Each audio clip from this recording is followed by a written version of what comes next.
Your assignment tonight is strategic. You can't give the enemy a break. Send them to hell. Now remember, when things look bad, and it looks like you're not gonna make it, then you gotta get mean. I mean plumb mad dog mean. No bar, no pinball machines, no bowling alleys, just pool. Nothing else. No.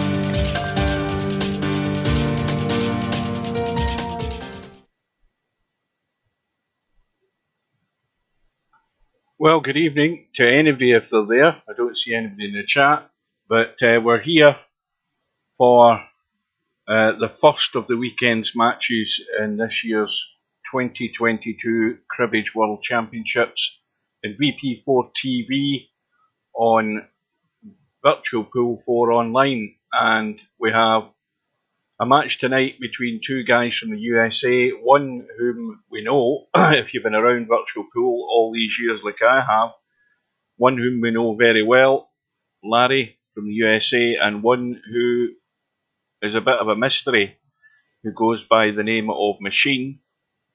And Larry has been in for about 10-15 minutes, getting a bit of practice in. Machine, as he's done, and I think these last couple of matches, is just going to turn up at the last minute. So here's hoping that's going to happen. Welcome to Cobra. Well, you're calling it close. It could well be. I think it might be close down to the amount of mistakes that either of them's going to make. Machine made a few of those in his last match against LS3, but he got his way through. We'll have a quick look at the bracket. Well, we saw Larry managed to get over the line against Stubb, and Machine managed to take out LS3 by just the 3 racks, 13 racks to 10. And of course, the winner of this match tonight is then going to be waiting to play the loser of tomorrow night's hot seat match, which is familiar by the two players that are involved. We've got Albinario from Sweden and yours truly, Cobra, in that match in the race to 15 tomorrow night at the same time at the top of the hour, 7 p.m. British Summer Time, 2 p.m. Eastern Standard Time, and that's 11 a.m. Pacific, and that's where we're up to. So we've got those to look forward to. They should be good matches, both of them. Larry's looking to progress through. He's going to have to win, as is Machine, of course, but Larry, from his point of view, he's going to have to win 2 more very big challenges to try and get to his first virtual world title. He's been to finals. I think the last one he got to was a straight pull against Cobra, wasn't it? It was against you. But this is Larry going for another attempt at it, but he's got to overcome a big hurdle tonight, and then of course the biggest hurdle of all is whoever he's going to meet in the final. The leagues are up and running. What I'm going to do is, there's still a bug on the internal browser, but for the purposes of streaming it, I always have to use the internal browser because it makes it easier for me. Now, Steve, I think, said he was going to join us. I don't think he'll be there yet because it's, well, he is. He's in, what do you call it? He's in Discord at the moment, but we'll go to him in a minute. Let me just tab back in. I'm going to bring up the league page and just show you where I've got to. So if we click on the tab, it takes us to the league page. Steve's been doing a couple of bug fixes on it. We go to the team manager. You can see my team. These are invitations that I sent out. Now, most of those players can't play in the team. Sharky, who I sent an invitation to, he's already said he's going to go into, I can't remember who it is, Bobby Barris's team, but he hasn't confirmed it yet for Bobby Barris because that's why he's still shown in the list. I sent an invitation to that guy who You know, he might be somebody gets the idea of doing this and then doesn't know anything about it, as a lot of players don't, and probably won't show anyway, and he hasn't been in for a few days. But at the moment, I've got 3 players in the team. Now, the interesting thing is, and this is one of the things Steve fixed, because it was preventing players who were over the 2-100 limit from actually getting into your team. And that was wrong. And the reason I'm saying that is because I've still got room for another 2 places. And if I can get 2 lower rated players into my team list, then that brings me under that mark. And Steve fixed it so that you could have players in and then work out what team you're going to have. At the moment, I've got 3 players there. My intention is to put 3 players in and leave myself out. So I need to get another 2 who are 1900 or below to bring that rating down, which should be fine. Now, the other thing Steve added the other day was this, which is the players who are interested in the league that you can invite. Now, you notice there's a player who I've never seen before who has signed up. There's another one I've never seen before, and Tommy's in there, but Tommy's problem is he's got quite a high rating, so he's going to shoot up some team's rating if they add him to the team. And Risk is there at 1736. He would be ideal, but I haven't seen him online. So at the moment, I've got 3 players in the team. Right, I'm now going to bring in Steve if we can get him. Good evening or good afternoon to Dwight. And who else is that? Vambo, welcome aboard. I'll just check if he's awake. Good afternoon, Steve. Oh, you sound terrible. I think we have a bad Discord connection. Yeah, I think it's just warmed up. It sounds fine now. So welcome to Steve. You still sound like you're in a tunnel. Yeah, well, I think I'll recover in a little second. But you've actually improved. The guys can hear you okay. At least it sounds fine to me. I don't know what they think at the moment. It should hopefully rectify itself as it seems to do. I was just going through my league page at the moment. That I'm back on the internal browser now. Have you still got that other bug on your list to fix, Steve? The drop-down bug, because it's still there. Yeah, I haven't got to that yet. Yeah. I've been fixing stuff that was keeping people from signing up. Mm-hmm. Yeah, well, that fix that you did, that works for me. So I've managed to get 3 players in the team, and I'm now looking for 2 lower rated players. So we'll get that done hopefully at some point. But Larry's here now. We're about a minute away from this room going up, and Machine still isn't there. No, he's not in the. He normally comes at the last second. The chat list, so he should be there. So, well, Cobra's called it. He says 13-12 to Machine. I think it could be a toss of a coin at the end of the day.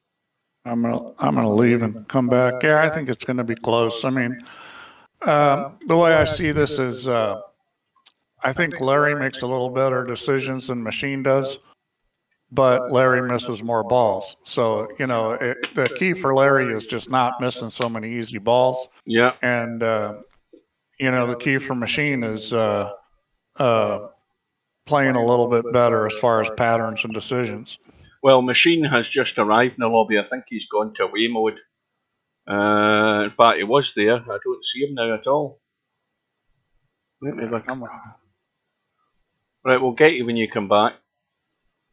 I'm sure I saw him joining the lobby there, but I think as quick as he... Oh, no, there he is. There he is. I see him in the list. So well, we're all set. We're at the top of the other room. Will be going up any second now. I left and came back, and you still sound terrible. How did we sound on the stream, guys? Let us know. The room is up.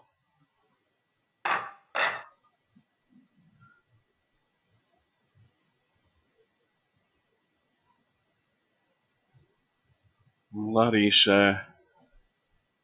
In fact, I had a bug there, and I had to shut VP4 down. I went into the room to change the colour of my cloth, and my mouse wouldn't work. I couldn't shoot a ball, so I had to restart VP4. So the player's lagging off. Race to 13. Why don't you restart your Discord or exit and come back into VP4 TV room? Because Steve has a small echo. Well, Steve normally does sound a little bit echoey, but it's bearable. Let me just bail out of Discord. I've just realised something. I had a pop-up with one of my other bits of software telling me Discord needed an update, but it usually updates automatically, doesn't it? I'm sure it does. I'll just shut down and come back in.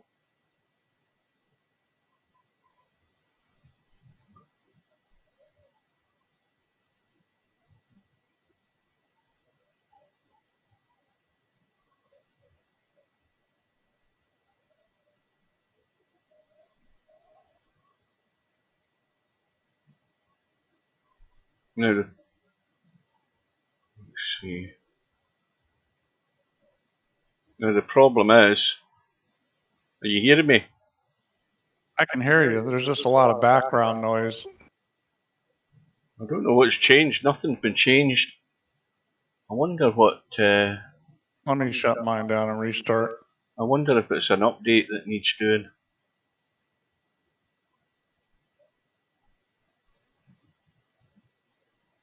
Just bear with us, guys. Anyway, looking at what we've got, machines already on one cribbage.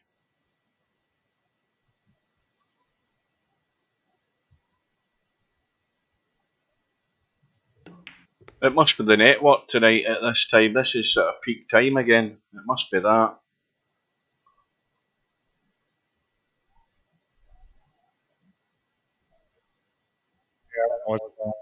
Right, Cobra says, I am fine, but Steve is echoing. Well, there normally is a wee bit of echo. Turn down the reverb.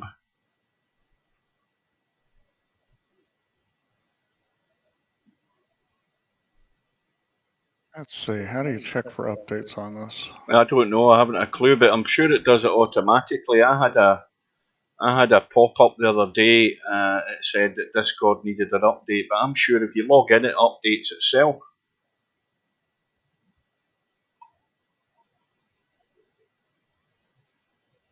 How do you actually exit this thing? Not just close the Well, window. you hit the close, then you right click in your bottom right hand corner to shut it down. You'll see the little symbol for it to actually close it. Right, we'll wait till we see the end of this this first rack. I might need to tab back out again.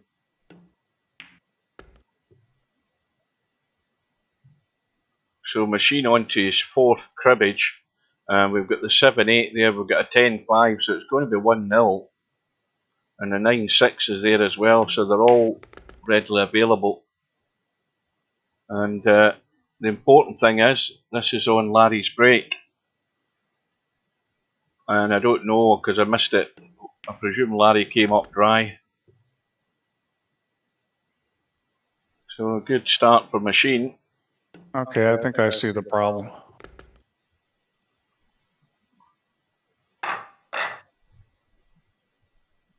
Sounds better now, says Cobra.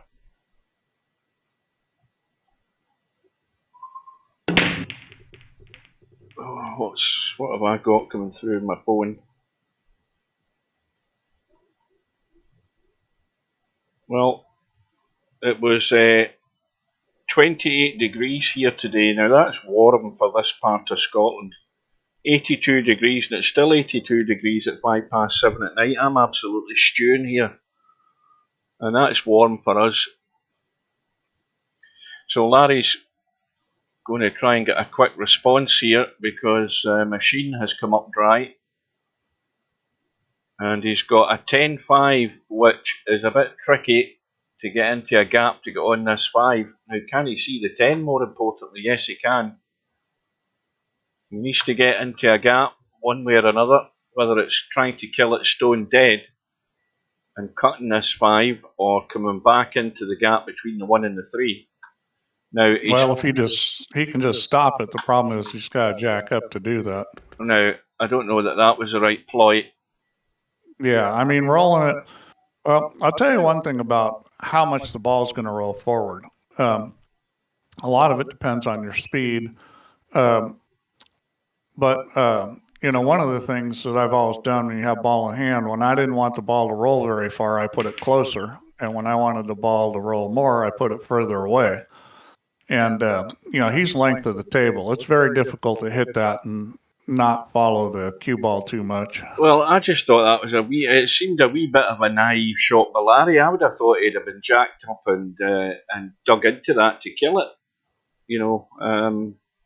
I think he's relying on great touch to get that cue ball to hold off the pace at that distance. I think I would have jacked up to dig into it to kill it. And it could cost him.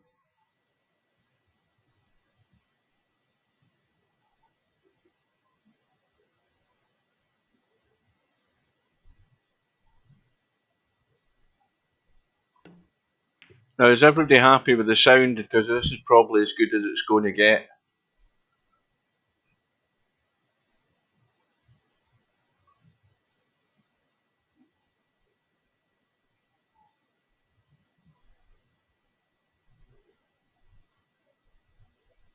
Okay, Dwight, thank you.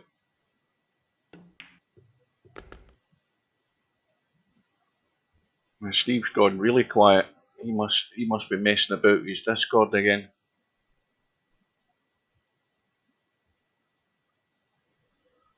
So what have we got? We've got the 6 ball for the second cribbage, the little nudge on the 5.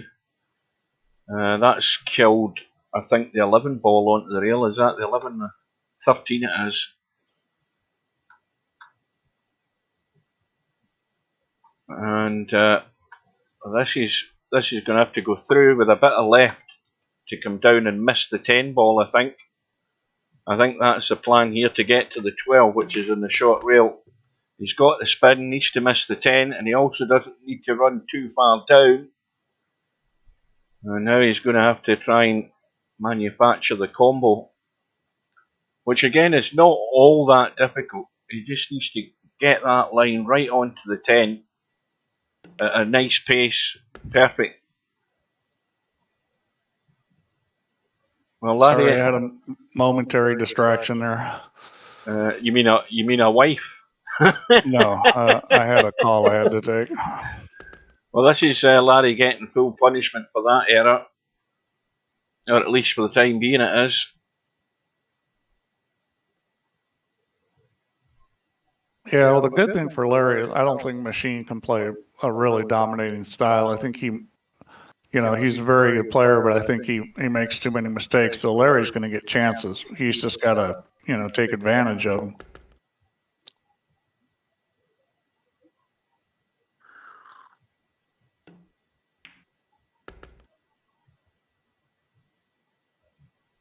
Well, this has been fairly straightforward. These first 2 racks for Machine. Big mistake from Larry.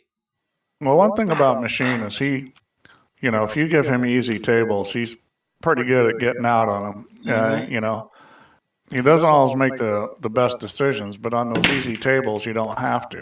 Now, 9 ball and 8 ball went in, and something else went into the side. The 11 ball's going in as well. There's about 4 cribbages on here.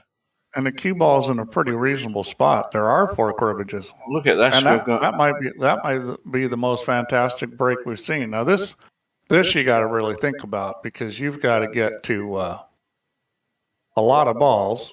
Obviously, the 4 is right there, and the 6 can follow, and the 7 could follow that, and then the 14's up table. So I think that's what I do. I go 4, 6, 7. And the only problem is I don't know that he can. This is going to be tough to stop. He might have to shoot the 14 next. Yeah, because he doesn't have the 7 in the corner. He might have to go forward. Well, he's going to go that way. Okay. Yeah, he didn't hit it very good. He needed to pull it back more, but he'll be okay. He can just shoot a long, thin cut. Well, this is good. So that's, if you can break like that, that was, he had the cue ball in a reasonable spot. It was a little low, but it was, out towards the center of the table. And 12-3. or Cribbage, you'd think he'd come up with a shot. Well, that's a sort of bonus that Larry didn't want to happen. He may just go 5-10. I think that's simpler, isn't it? Yeah, not to him.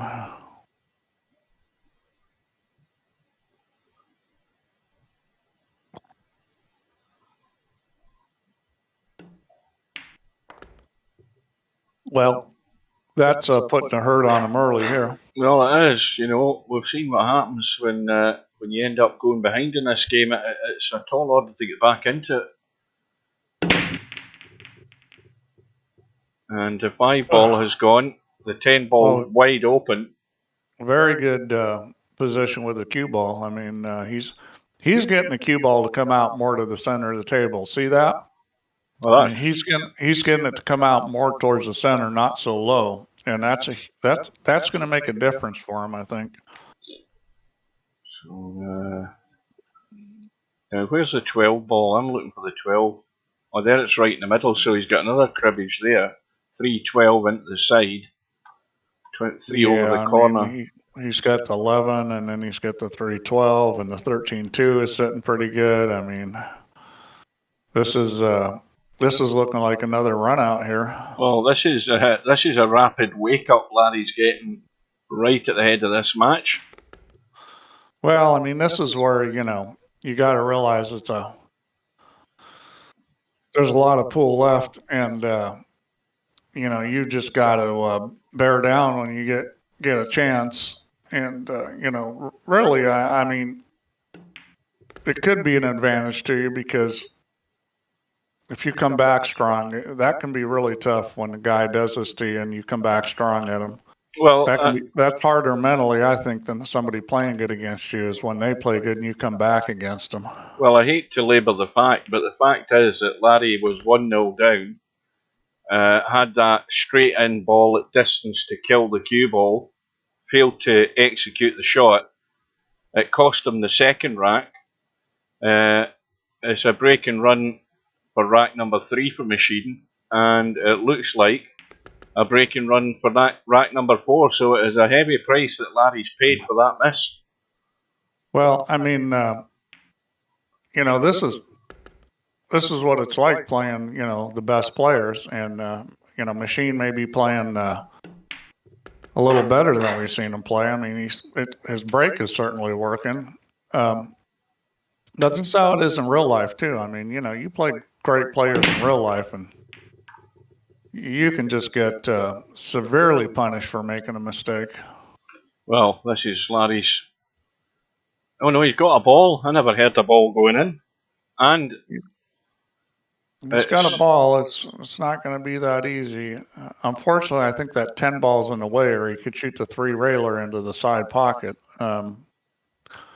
He's probably going to try to follow the 9, and you just got to hit this really good. Well, see, he was on the right side of it. You got to hit that very square. Well, Larry needs to take advantage here and let Machine know it's not going to be a cakewalk. Yeah, big pressure for Larry to dish up here if he can do it. Yeah, that's the thing, is you got to get to the point where you don't feel the pressure in these situations, that you expect this is how the match is going to go, and if a guy plays good, you don't feel like, gee, I have to do something wonderful here, because I think the biggest difference between a guy that's like a strong A player and a guy that is winning against pro level players is that you have to get over that issue with not getting very many chances, because most players, when they don't get very many chances and they're not used to that, they really struggle. And if you play enough, you sort of get used to that and relax. And I would think Larry's played enough VP that he should be able to come out and play well in this situation. Okay, he's struggling here because where he sat with the cue ball, he's looking at 11. The 7's blocked. He can shoot this 4 ball or this 11 ball. I mean, he's just got to This is a little stun back. He's got to stun it back a couple inches. You know, it's a small window, but, you know, this is not a difficult shot because it's pretty easy in this situation with this distance between the balls to bring it back an inch or two. You know, it's that shot that you like to talk about where you don't go low with the Q-tip. You know, you go just a little bit below the center of the ball and hit it with some speed, and it pops right back. See, Larry's. Well, I don't think Larry trusted his trackball mouse to execute the shot you were talking about, Steve, or he would have played it, and he's got himself in a heap of trouble again. That's that same old problem with bank shots where, you know, you've got to way overcut that when you're coming from the right, or you have to put English on it. What most people do is they'll put a little right-hand English to get rid of the throw from cutting across the ball, and he didn't do that. I mean, that wasn't a hard bank shot, but yeah, it's just, I think it's just a question of how much you shoot those shots or practice them. Yeah, but the fact that he was forced into taking a 13 ball, running in to move the two and hoping to get a lucky roll in the two, and he didn't really get it. Yeah, I like shooting an 11 ball, but you know, that I thought was real doable. Yep, the angle he was sitting on that 11, the little sort of stunny kill shot to stop the cue ball leaking away. He could have found the gap. Yeah, he needed to come back, you know, I think 1 to 2 inches off that 11 ball, which typically is not a hard shot. I mean, obviously, if it can get away from you and you can hook yourself, but, you know, I thought that had a pretty high percentage chance of execution. So he's probably going to go down 5-0 here. Mm-hmm. No, looks odds on to me. But I think Machine's telling the rest of the field that yeah, don't go giving this guy chances because he's no. I might be better than you thought. Yeah. I mean, I certainly didn't expect to see him play this well.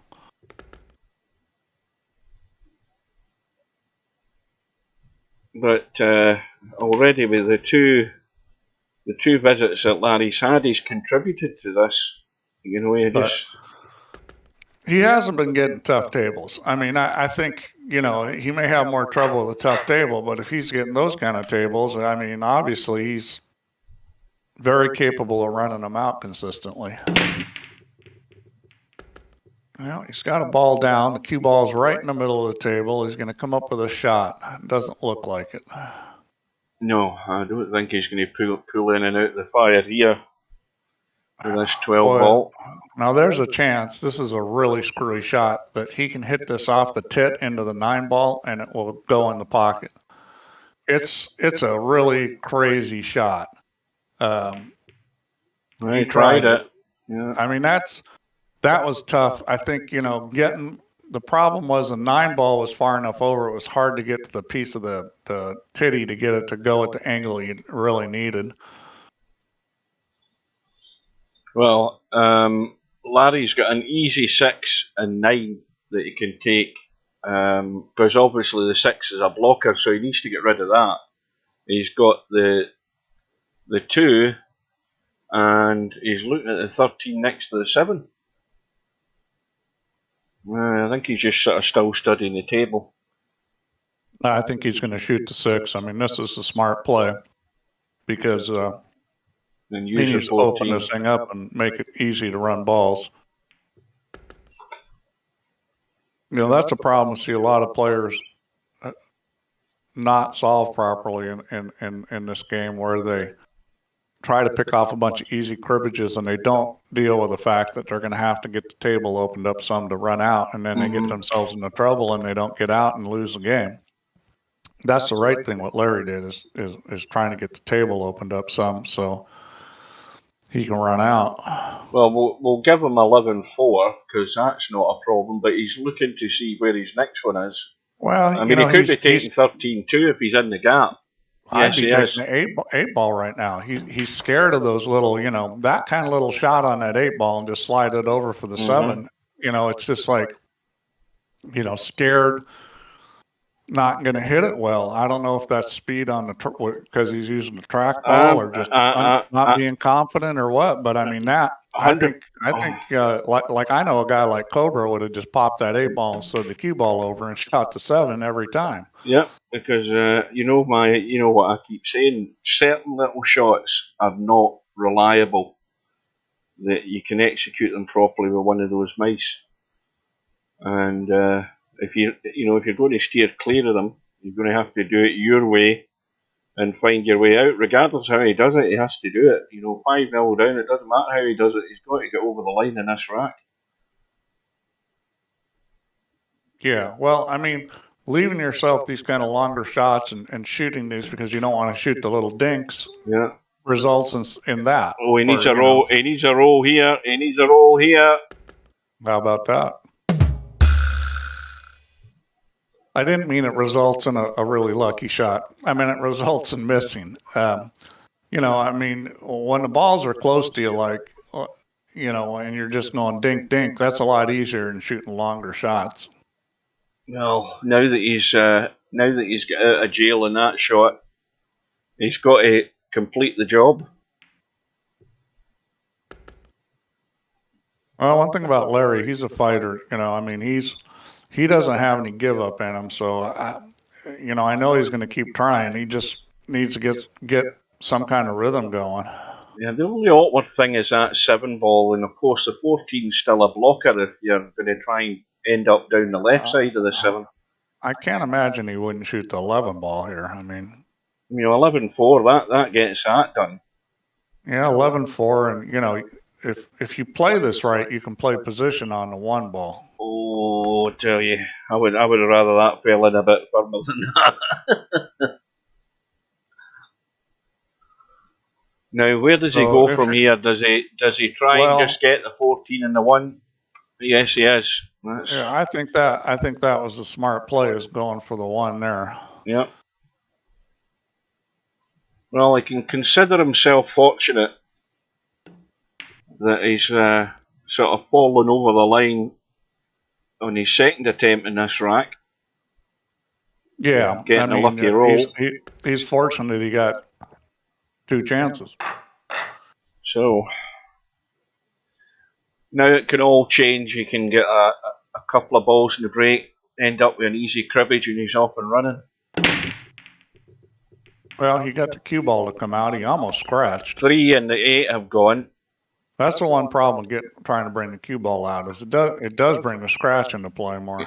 3 and 8 have gone, and he's got nothing. The 12, does the 12 go past the 2? No, that's the 15, so forget that. Where's the 12? 12's there, this is so pretty rough. Let's see here. It might be time for a stub shot. 14-10, blast the 12-13. Problem is, it's going to be hard to get the 12 to move very hard. Well, I think I'd be more inclined to leave them where they are. I'll tell you that the easiest shot he has is kicking at the 7 ball. He could have kicked at the 7 ball off the long rail, and it's a little close to the end rail, but it's a little bigger ball than it looks, just because he's got a little room where he could hit end rail first. Well, I think Larry was hedging his bets there, that he didn't want to create any openings or any more than what there is. He's going to let Machine try and find his way out here, because there are problems, as we can see. It's probably a good decision. That was not an easy kick shot. Even if you kick well, that's not an easy kick. There's a cue ball going. Well, he tried to break him out, and I think he wanted to get on top of that 12 ball, and he got on the side of it. Here's what Larry should be doing right now. I think he should be giving this a blast. What do you reckon? Where's the 2 ball? It's up table. Or is he trying to run around into the gap? I mean, he's got a dead set 4 ball combo here. Well, 3 ball combo onto the 11. Yeah, I like that, because you can come off this 1 ball and control it. No, the 6 balls run into them. He's going to do it. Well, he didn't get them broken out.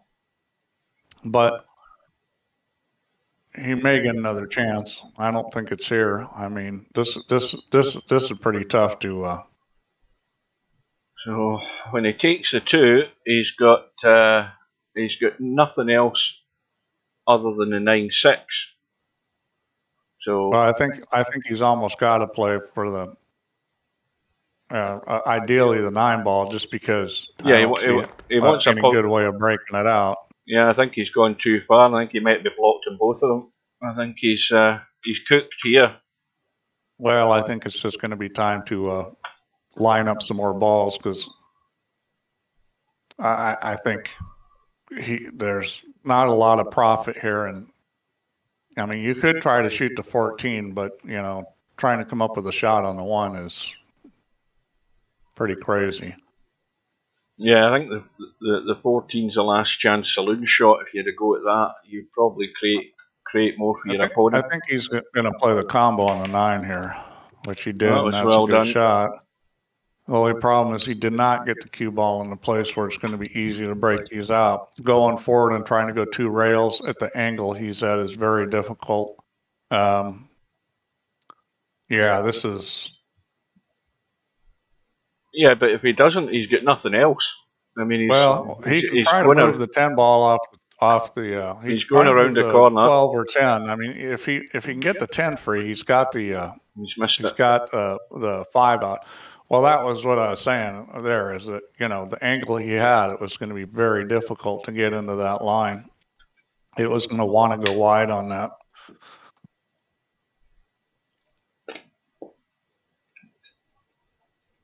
I'm watching a bit of the match. Can't remember what match it was. Shane Van Boning was 9-7 up, I think it was. And he ended up getting ball in hand to win the match. And I think the 2 ball was down almost on the short rail in the kitchen, but he could get the cue ball behind it. So he put the cue ball behind it to pot the 2 up into the corner, and he missed it with ball in hand. I think he eventually won the freight of the rack, because the other guy then scratched in his next shot. I don't know whether he's still in the tournament, but he got through to the quarterfinals. Yeah, anything's liable to happen in pool.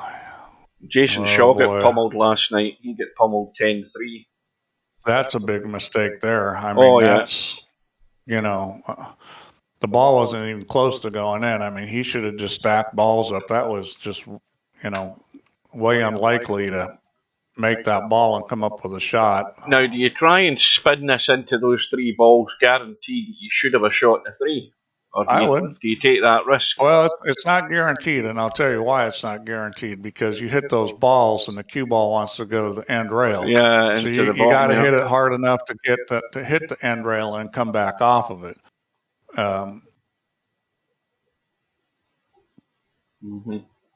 Yeah, it's a risky shot, but again, if you're going to be aggressive to win these racks, you've got to deal with these problem balls. And now he's on his first cribbage there, so he's going to run out of balls in a minute. Yeah, I mean, he's going to make a couple and probably duck. He's got 3 cribbages out here, so make these 3 cribbages and duck, and play that game. I mean, I thought he had a reasonable chance to try to break those balls out, but on the other hand, if there was some risk element there, and if you think, well, I'm going to get 3 cribbages for sure, and it's going to be 3 to me, and I can, he's not play strategy. Well, he would have liked to have been a wee bit further over. He's still got the angle where he can cut this. All he has to do is roll this. You just don't want to hit this very hard. Roll this, and just like that. And it's going to get on it. Yes, he did. He got far enough. That was a good shot.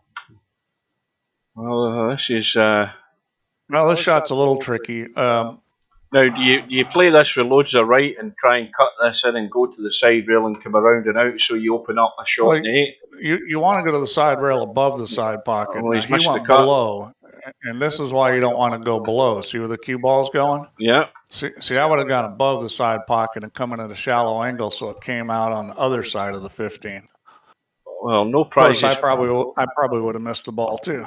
No prizes for guessing what Larry's going to do with ball in hand. I'm assuming he's going to run the 8 onto the 7 and then just nudge this 11 and 4. Although he doesn't really need to. I mean, he could hit it. Can he hit it clean from this angle? Oh, he's just going to shoot the 15 into the 7. Oh dear. Well, that was the plan. Well, now it's going to be 6-1. Yeah, I think I got that wrong there. He didn't have ball in hand, didn't you know? Was that a cribbage partner ball he was trying to make there? I don't think he had. No, that was the first one. Ah, right, that's why. Well, that's a horrible effort there by Larry. He's got a little work to do here. I mean, this shot he's going to need to bump the 4, and this shot comes up all the time in pool. You know, you just want to kind of run this a little because you want to make sure you get the 4 fairly thick on. Well, he was able to get around it. Well, that's even better if you don't have to hit it. Sometimes when it's close, it's better just to make sure and hit it, you know, because if you try that to go around it and you nick it, then all of a sudden it's trouble. Well, I think this match is going to have to go to Cobra's prediction here for Larry to have a chance because it's 6-1. What was Cobra's prediction? Cobra, I think, predicted 13-12 to Machine. He might have to revise that the way this is going. Yeah, because Machine's had a ball in the break, and he's had the cribbage ball in the open. The 7 and 8's available. He's comfortable. He's playing faster than I've seen him play, and you know, he's in rhythm and relaxed, and you know that makes a huge difference if you can play in a rhythm that you play well at. And you know, a lot of these other matches, I don't know if it's just been pressure or funny racks or you know who he was playing or what was going on, but he did not, you know, play at the speed he's playing against Larry. Well, he's going to have to play the combo because that's going to give him the 7 and then a little drawback for this 8 ball. Yeah, but I think that's the right shot. Needs that 3 ball just to stay there, you know, rather than get back in the way of the 9. Not much of a drawback there. Now the 6 goes, so the 9-6 is on. Yeah, well, right now he needs to worry about making an 8. I mean, he just way babied that shot. Yeah, he's good. Now where's this cue ball finishing? Doesn't get locked up. Yeah, he got away with it. Let's see if he just stuns it out or whether he comes across. He's going to come across. And I like that move because that's a real natural move. Nothing can go wrong. So this takes him to number 3. We're giving him the 9 and 6. And then there is... The 10 and 5 are sitting pretty good too. I mean, is that the 10 in the side rail? Yeah, so... Yeah, the only problem with the 10 ball is you've got to get to it. It doesn't go past the 9, obviously. And this is dead straight in the 5. He's looking at the 6 and 9, which we know was there. So this will take him to number 4. And once the 9 is out the way, that then opens up that 10 and 5. Needs to get out though, it needs to get out. Well, he's going to leak away up the table. I don't know whether he wants to be too ambitious here with this shot. I think he just wants to try and nurse it in and stay there or thereabouts. Well, this is looking grim if you're in Larry's corner. It doesn't make pretty reading this scoreboard. It's 7 racks to 1. And it's going to be an early night at the moment. The rack number 9, 7 ball has gone in the break. And the 8 ball's tucked away. Something else went there as well, but the 8 ball's tucked away behind the... Oh, he's landed plumb in the 13, and I think he could just drop through for the 8. What a bonus this is, and Larry must be Larry must be in pain watching this, because this is worked out very nice off the break here. The two cribbage balls, very easy to get to.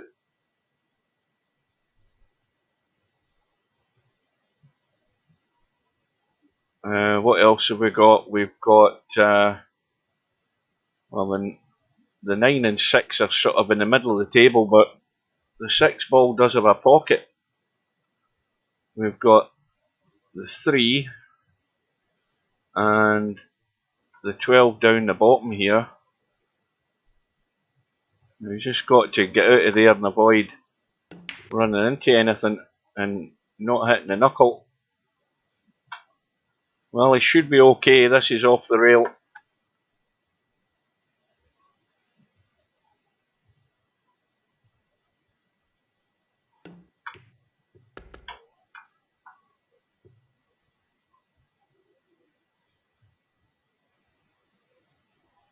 Well, we've got a 14-1.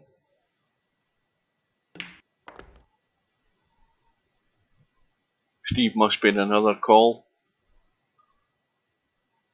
How'd you guess? I'm in high demand today. Yeah, this is all Steve's golfing buddies phoning up to see when the tee time is tomorrow. That's what that is. I wish. I wish. Well, I've been busy today. I fixed a couple problems on the league stuff. The one you came up with the ratings, and then Bobby Barris had a problem because his team was Bobby's with a quote in it, and I had an issue with an escaping a quote that caused the problem. He couldn't bring up the team manager, so I had to fix that too, and various other little goodies. Well, Larry's been landed here with an opportunity. Machine couldn't get on his next ball, and Larry's looking around. He's going to play from where he is. Now, he doesn't want to be going through and running into the 15 ball off this shot. I think he's maybe a bit too straight for that.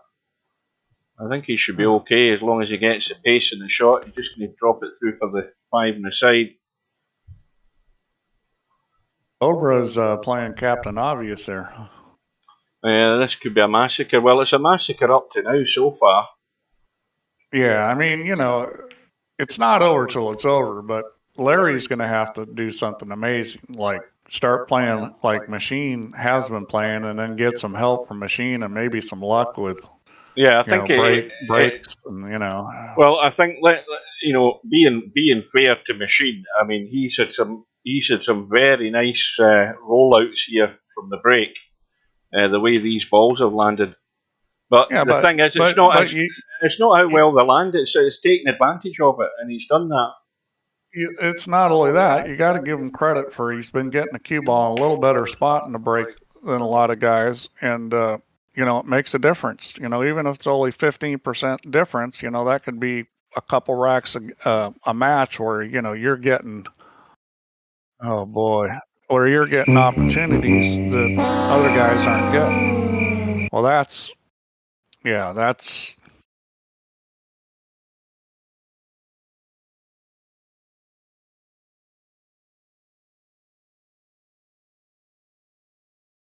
Well, I don't know what's going on with him because he looks like me. That's how I play VP, is miss shots like that. I mean, that's not Larry. I don't know what the heck's going on with him.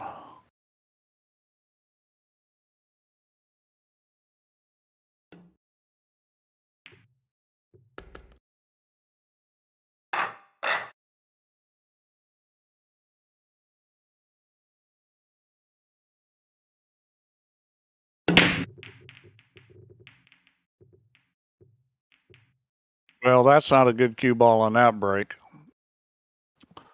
Plus, it's dry.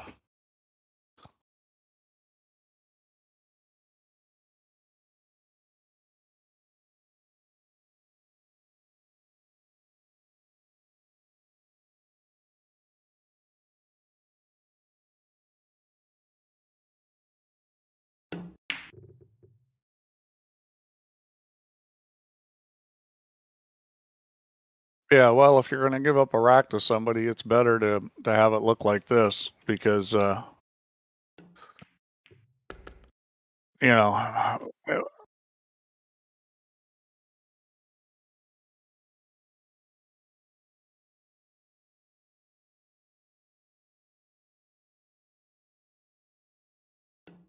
yeah, well, in the past, these have been the tables that he hasn't got out on that, maybe someone like an Albin or Cobra has. So,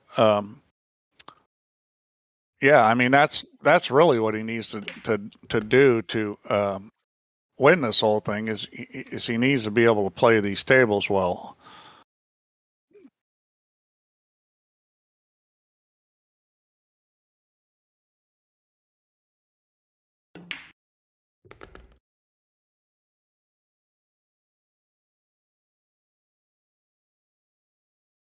Well,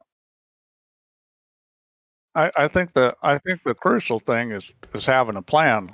Basically, what you're saying here is the crucial thing is to have a plan. Now, this is so. I mean, you got to be. You want to hit this a little bit with a little bit of inside. You don't want to lose the cue ball below him, which you can if you hit this hard. Well, he almost lost it below it. See, I would have put a little right English on that and hit it with a little more speed. Yeah, I mean, yeah. Well, he can bank the three ball, and that's a pretty safe shot too, because you're not gonna give up anything if you miss it, probably. Well, you're probably gonna give up the 12 and the three, but he's gonna cut. He went for the cut.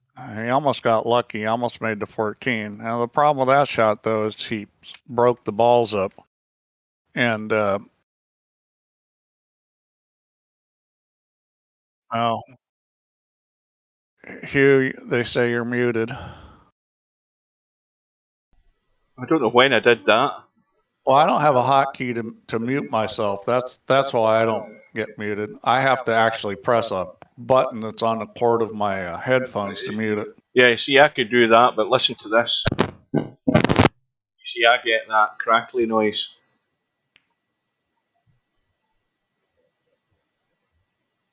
Well, I didn't hear any crackling. Well, I mean, it's just, Larry's just continued just to give things up. Now, Machine did not really play that rack very well.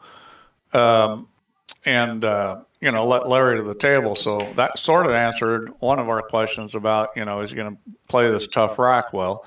Not that everybody was going to get out on that thing. I mean, it wasn't an easy rack, but I think that's a part of his game that he needs to improve on if he's going to win this championship. well, this is a nightmare here. This, I mean, error strewn is how you describe Larry's performance here. Well, I have a feeling Larry's going to be glad to be in the 10-ball World Championship and be done with cribbage. Yeah. I think a lot of people are. I mean, it's a very difficult game. I think from a point of view of playing these matches, they're difficult matches to play. You gotta, there's a lot of grinding and thinking, and it's just not. This is not an easy World Championship. And whoever wins this is going to be well deserving. Right, so Larry's got his first one. Now, where's his next one coming? What ball's that that's up there? That's a 15, so that's no good. Again, this is not an easy table. He's got to really work his way around this. No, this isn't easy at all. It looks like you can take the 7 and 8, and then Well, I think the 12-3 is nice because you come down on this 8, leave yourself a little angle on the 3, and then you make that come off the end rail and come up and bump that 5 ball, and you're right on the 12. I think Larry's looking around. See this 7 ball. The problem with the 7 ball is the angle that you've got to make the pace for the cut, and the cue ball's leaking away down the table. Well, if you're going to leak away down the table, you want to leak down far enough. Well, he's managed to hold it. I don't like that. I would have brought it back so I could shoot the 3. Now, he could try shooting a 12 with a lot of inside and hold it, so it comes back for the 3. I just, I think he's okay on the 3 here. So I like running into the 5. And the reason why I like doing that is because, you know, all you have to do is get the ball on line. You don't have to worry about the speed too much. It could be a little easier, a little harder, as long as it's not, you know, way off speed. You know, the key is to get the line. Well, he's looking at the 6 ball because he doesn't have the confidence to shoot that. Well, he's he didn't overcooked hold it it. enough. Yeah, this is tough. Well, he'll have to play it off the 13. It will go off the 13. Oh, he tried to masse it, kind of little bender masse, and it didn't work. I mean, he could have shot off that, but I thought the 3 and bring it into the 5 ball was a shot there. I think, you know, one of the keys for really good players, like one of the things I look at when I'm evaluating somebody's game is the line they roll the cue ball on. And guys that roll the cue ball on good lines all the time, those are guys you know can really play. Because a lot of people, they don't really know the line, and, you know, they don't roll it on the best line all the time. And if you got a guy that can really move the ball on the line he wants, and that shot from the 3 to the 12 isn't that tough. I'm just reading the chat there. That's the first time I've read the chat in about 10 minutes, and they're all moaning about me being muted. Well, I mean, I think there's something to what they're saying. You've resisted taking this thing off your space button, but you keep muting yourself. Yeah, I keep leaning on it. I mean, you know, it's you can map it to another keyboard button that you're never going to hit accidentally. Yeah, the problem is I've got a lot of my keyboard buttons mapped for this XSplit. So how about Control F12? Do you have that mapped? No. Yeah. So I mean, there's plenty of keys. You know, you have to hit 2 keys, but you know that's not the end of the world. So machine on to cribbage number 3. Well, he got funny here. I'm sure he wanted to shoot the 4 ball, which he still could, but now this is going to hit the 3 unless he does something. Oh, he's missed it. He hit it hard enough that it didn't. And that's the thing, is that shows me somebody that's played some pool, because he understood that if you got a little more speed on it, it would go around it. Because the ball actually curves around that. It actually goes in an arc if you did it in slow-mo or turn tracking on. A lot of people always think they're going to hit that ball with just a little more speed, and it won't. Well, this is a little dink. Yeah, but he's dinking up and down and letting it run, which was a sensible shot. I'm sure this guy's probably a pretty good player in real life. I'd be shocked if he wasn't, the way he plays.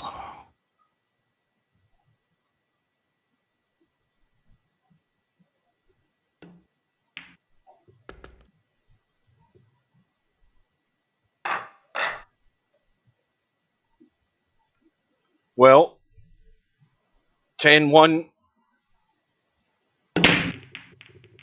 And this looks dry. Yep, he got the cue ball up pretty good, but nothing going. This could be a worse table. The 5 goes, so Larry's got the 10, and he's got a straight in 5 past the 13. The 3 ball, just roll this. I mean, this table's sitting really good. If Larry doesn't run out here, it's just, you know, say goodnight.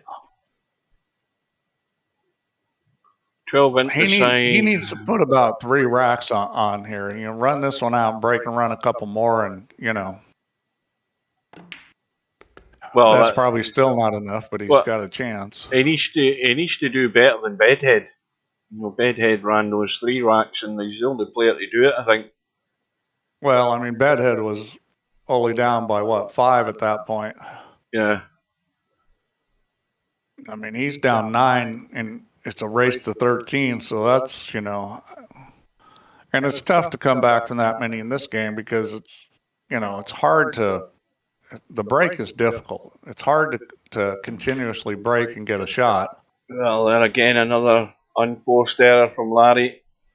No, it's another overcut ball like that, which, You got to wonder if his field of view got messed up or something on his monitor, where he's. I mean, it's that bad, really.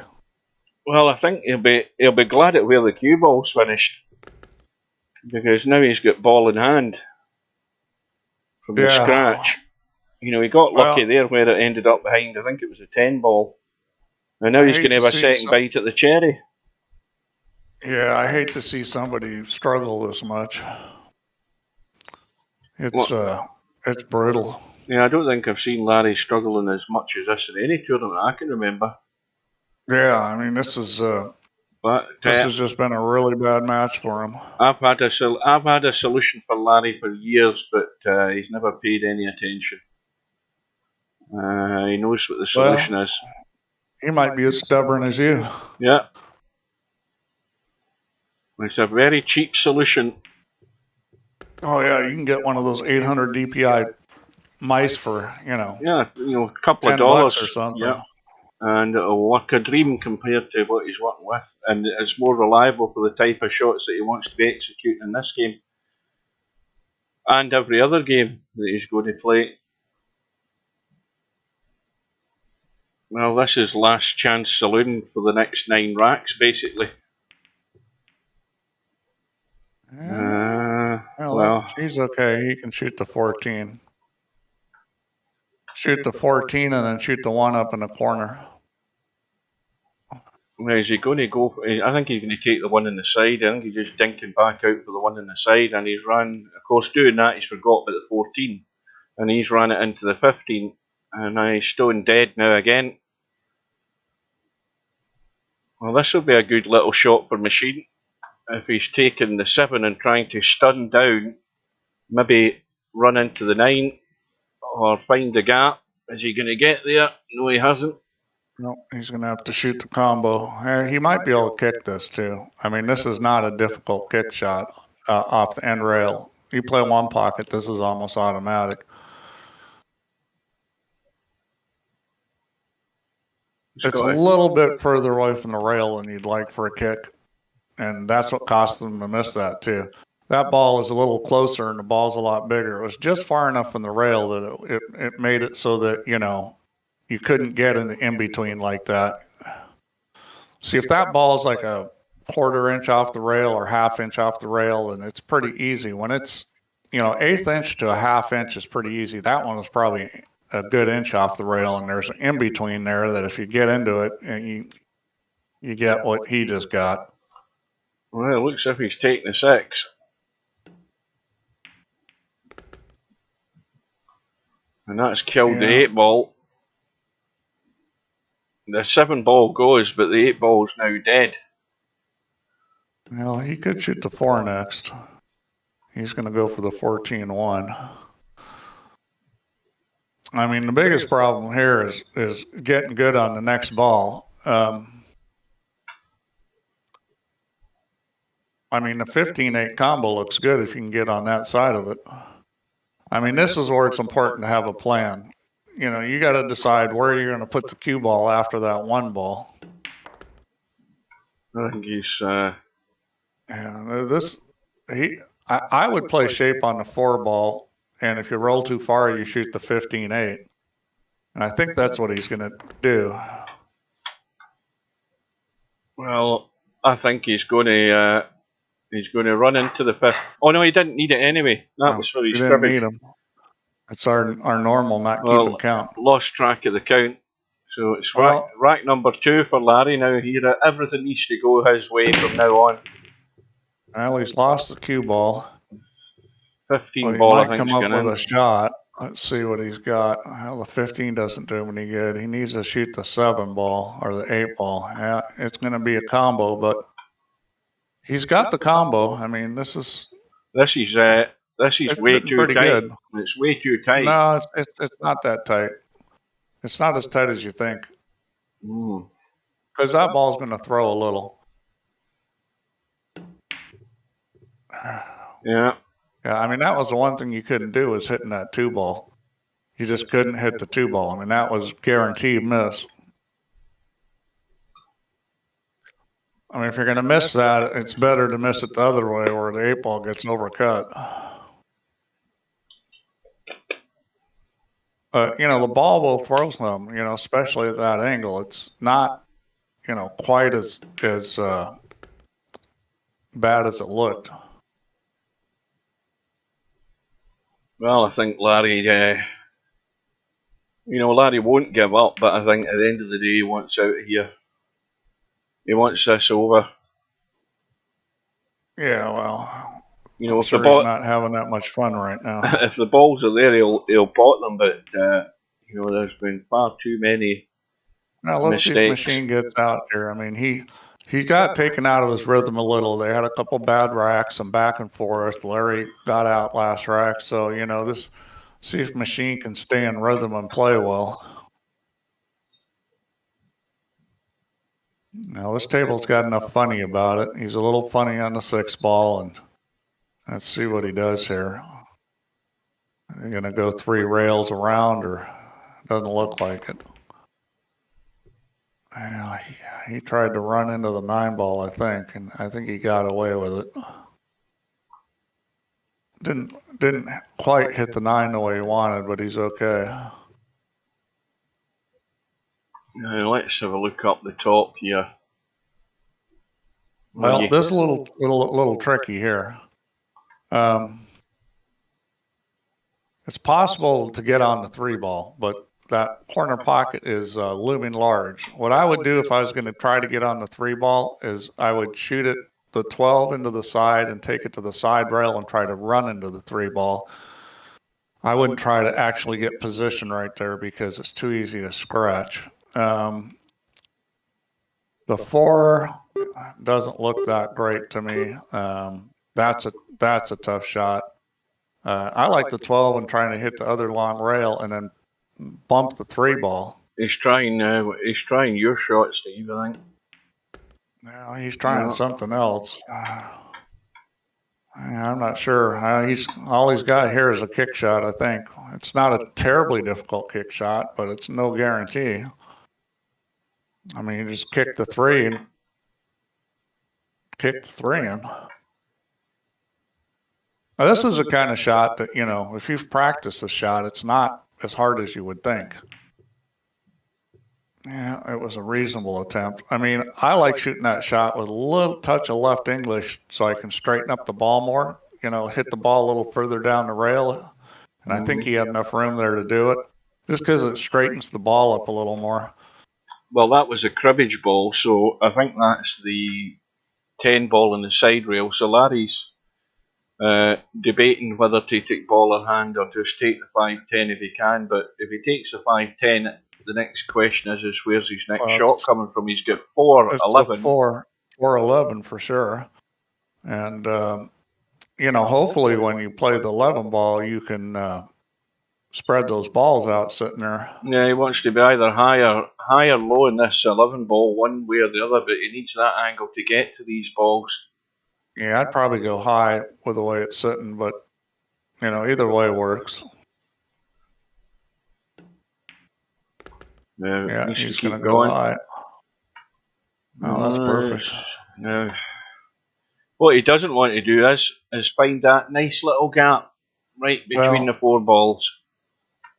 I'd be trying to run into the 7 on the 15 side because it's going to separate the balls. If you hit a little thin, it still moves the 7, and you probably have a shot on the 3 or the side. I mean, this is hard to come up wrong. And where that 11 ball's sitting, it's hard to go in that gap. Well, the way he hit it, see, he went over and hit the 3 ball. Well, that's worked. I wouldn't have hit it like that just because, he risked going in the gap that way. No, is he going to hook himself behind the 15 here trying to go in the 12? And I don't think so. You'd have to hit this really bad to do that. Well, he had a go at it. Well, I mean, bumping it's no problem. I mean, you would have had to really, really bring that back hard to get behind that. That was hard to do. Well, I'm sure he didn't want to put the cue ball there. Nice. That thing backed up on him, and he didn't want it to. See it come back? Yeah, he's making life hard for himself. And that's overcut again. Well, he's overcut almost every missed shot. That's what I'm saying. I got to wonder about, whether his distance from, the distance, what is it, the little tilde mark up there, the one that sets your distance to what you set it from, like when you're over the queue. The save zoom. Yeah.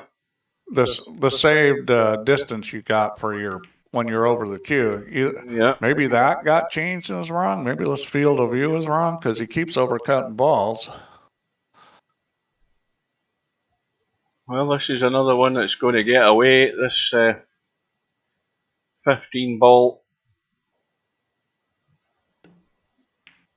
takes machine on to number 11. Well, I mean, granted that Larry has played very poorly this match, but let's not forget that Machine has played pretty well. Well, he lost the cue ball. And I don't think he made a ball either. This is the same thing he did earlier, was when he lost the cue ball low, he didn't make a ball. This table, the first cribbage here, the 9 is available. Now you've got he's got the 9, but that's kind of tricky. You got to slide it down. He's got the 3, and the 12 is 12 ball's right on the rail. It's frozen. If he plays a 10 into the side, the danger here is he could run through far too far and leave. I think that's a shot. It's hard to mess this up. Well, that'll do. He's got there. Yeah, I mean that was just a natural kind of rollout. And he may go to the 7 next. We'll see what he decides to do. Now, I don't know about that shot. I'm sure he didn't get where he wanted to. Although this is sitting pretty good to shoot the 9 because he's got an angle where if he just rolls forward, it'll scoot down between the 13 and the rail. Yeah, he's got a real good angle to shoot that 9 ball. Decided not to do that.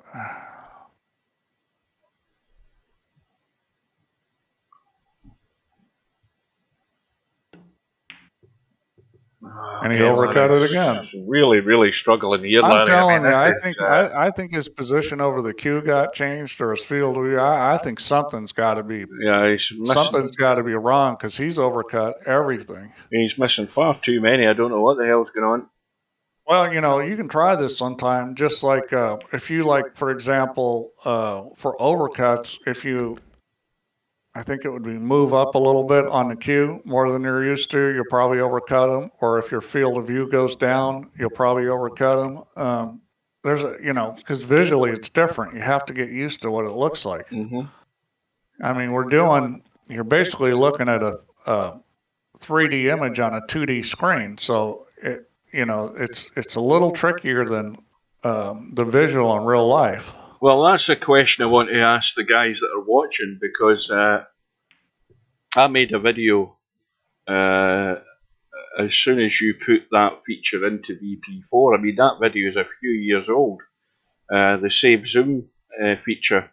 And I wonder how many guys actually use that. Because I can't imagine they wouldn't. Well, the thing is, you'd be surprised that not many of them probably have even watched that video, and not many of them know that that's the button combination that you use to save your zoom, as well as also then using the button to reset your zoom back to what you've saved. Yeah, well, I would term it a little differently because zoom sounds like zoom on just viewing, where this is a special case of it. It's the distance you are from the cue ball when you're aiming. Mm-hmm. It's a saved distance when you're aiming. So basically, if you want to put your head over the cue like in real life, and it was like around the points of the cue or where the wrap was or something like that, where you want your head, then it allows you to put that there at the same place every time, just like in real life. Mm-hmm. I mean, you've got your arm in real life, so it's the only distance and how far you are from the cue ball is how long your bridge is going to be. Right. But what Cobra's asking is, how do you do it? Well, as I say, it's control and then the tick mark right on the upper left. Like if you use your left hand and press control with your thumb, it's the little tick mark up above that. Controlling it's got the tilde on it too. So that's what saves it. And then to go back to it, you just hit that tick mark without the control. Mm-hmm. So you can always go back to that exact same distance. Yeah. I mean, it really comes in handy. Now, you know, here's the thing: is that well, the most obvious thing, if you never mess with it, it always puts you back to that. But eventually, either accidentally or on purpose, you're going to zoom when you don't want it, and you're going to lose where you were. And that's why, you know, that's why it's important to set that. Yeah. Because that way, if you lose where you were, you can always just hit that and you go right back to it. Yeah, I use it all the time because you know, if I'm playing cowboy, I have to open up the view angle to look at an angle where a ball is, maybe in a rail, and I'm trying to play a carom down to that ball. So I'll open up the view, zooming out as you do, and then what I'll do is when I'm down in the shot, I then hit the reset button so that it resets me back to what I'm used to. Well, you realize there's a key, there's a key for that too. If you want to like see down the table or something for a cut or something like that, or a bank shot, you want to see the side pocket that you're standing next to, you press W for walk back. Yeah, the walk it moves back. You back. Yeah, I don't use that. I don't think I ever use that button. I just use my normal zooming in and out. Plus, then I use my reset to reset what my aim is set at or saved at. But that's a habit. It's an autopilot thing for me now. It's been set since it came out, and I've used it all the time. Sure. But as I say, a lot of guys don't. A lot of guys never bother, but they'd be surprised that maybe they might find there's a benefit in actually doing that. I mean that's saved between games too. So when you come back in, you still have that. You know, you can always get back to where you'd set it. And I think you guys ought to try it because it's one more thing to have consistency in, you know, what it looks like, and I think that's really important in this game. Yeah, Bedhead's right, because this is Potman. Potman's out to here. Well, I mean, when he's playing his shots. The further out you are, maybe the less it matters. But Potman uploaded a video to Facebook showing us him playing a couple of shots. I can't remember what game it was, and I was astonished at the video because it was way out as far as you could go. I mean, you were practically in the next room, and that's how Potman was playing his shots. And then he wonders how he can't control the cue ball as good. I mean, he's using a 15-foot cue in VP4 and playing from the proper kitchen, not the kitchen that's on the table, but the kitchen that's through in the back room. Well, Larry's got another game, and you know, if he wins this match, it's going to be the greatest comeback ever. Well, you said it. Yeah. Well, I think you get pretty good odds in that right now, Steve. It's Machine on the Hill, Larry on 3, and Larry needing what's called a miracle. Well, something's dropped, but as usual, of course, something's dropped, but the table's ugly. Well, he's got the cue ball in a reasonable spot, but this table's a mess. I mean, the balls just didn't spread good. Yeah. I mean, I'm not sure what he's got here. There's nothing very obvious. Let's see, is that 4? The 4-3 is not lined up for the pocket. I mean, this is just terrible. Mm-hmm. I think that's a smart move, is just trying to make a couple balls. Yep. That's good. He got 2 of them tied up. So here we go with another chance for Machine to show us how he gets out on the tough rack. And obviously the key here is opening up the rack.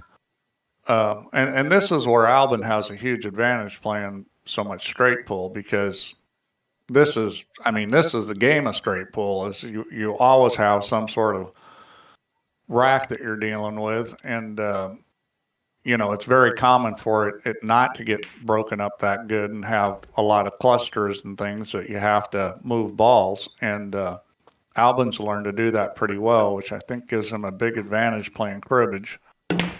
Yeah, he didn't finish a great angle on that 2-ball because his idea was right and trying to draw back into balls and move them, and he didn't have a great angle for it.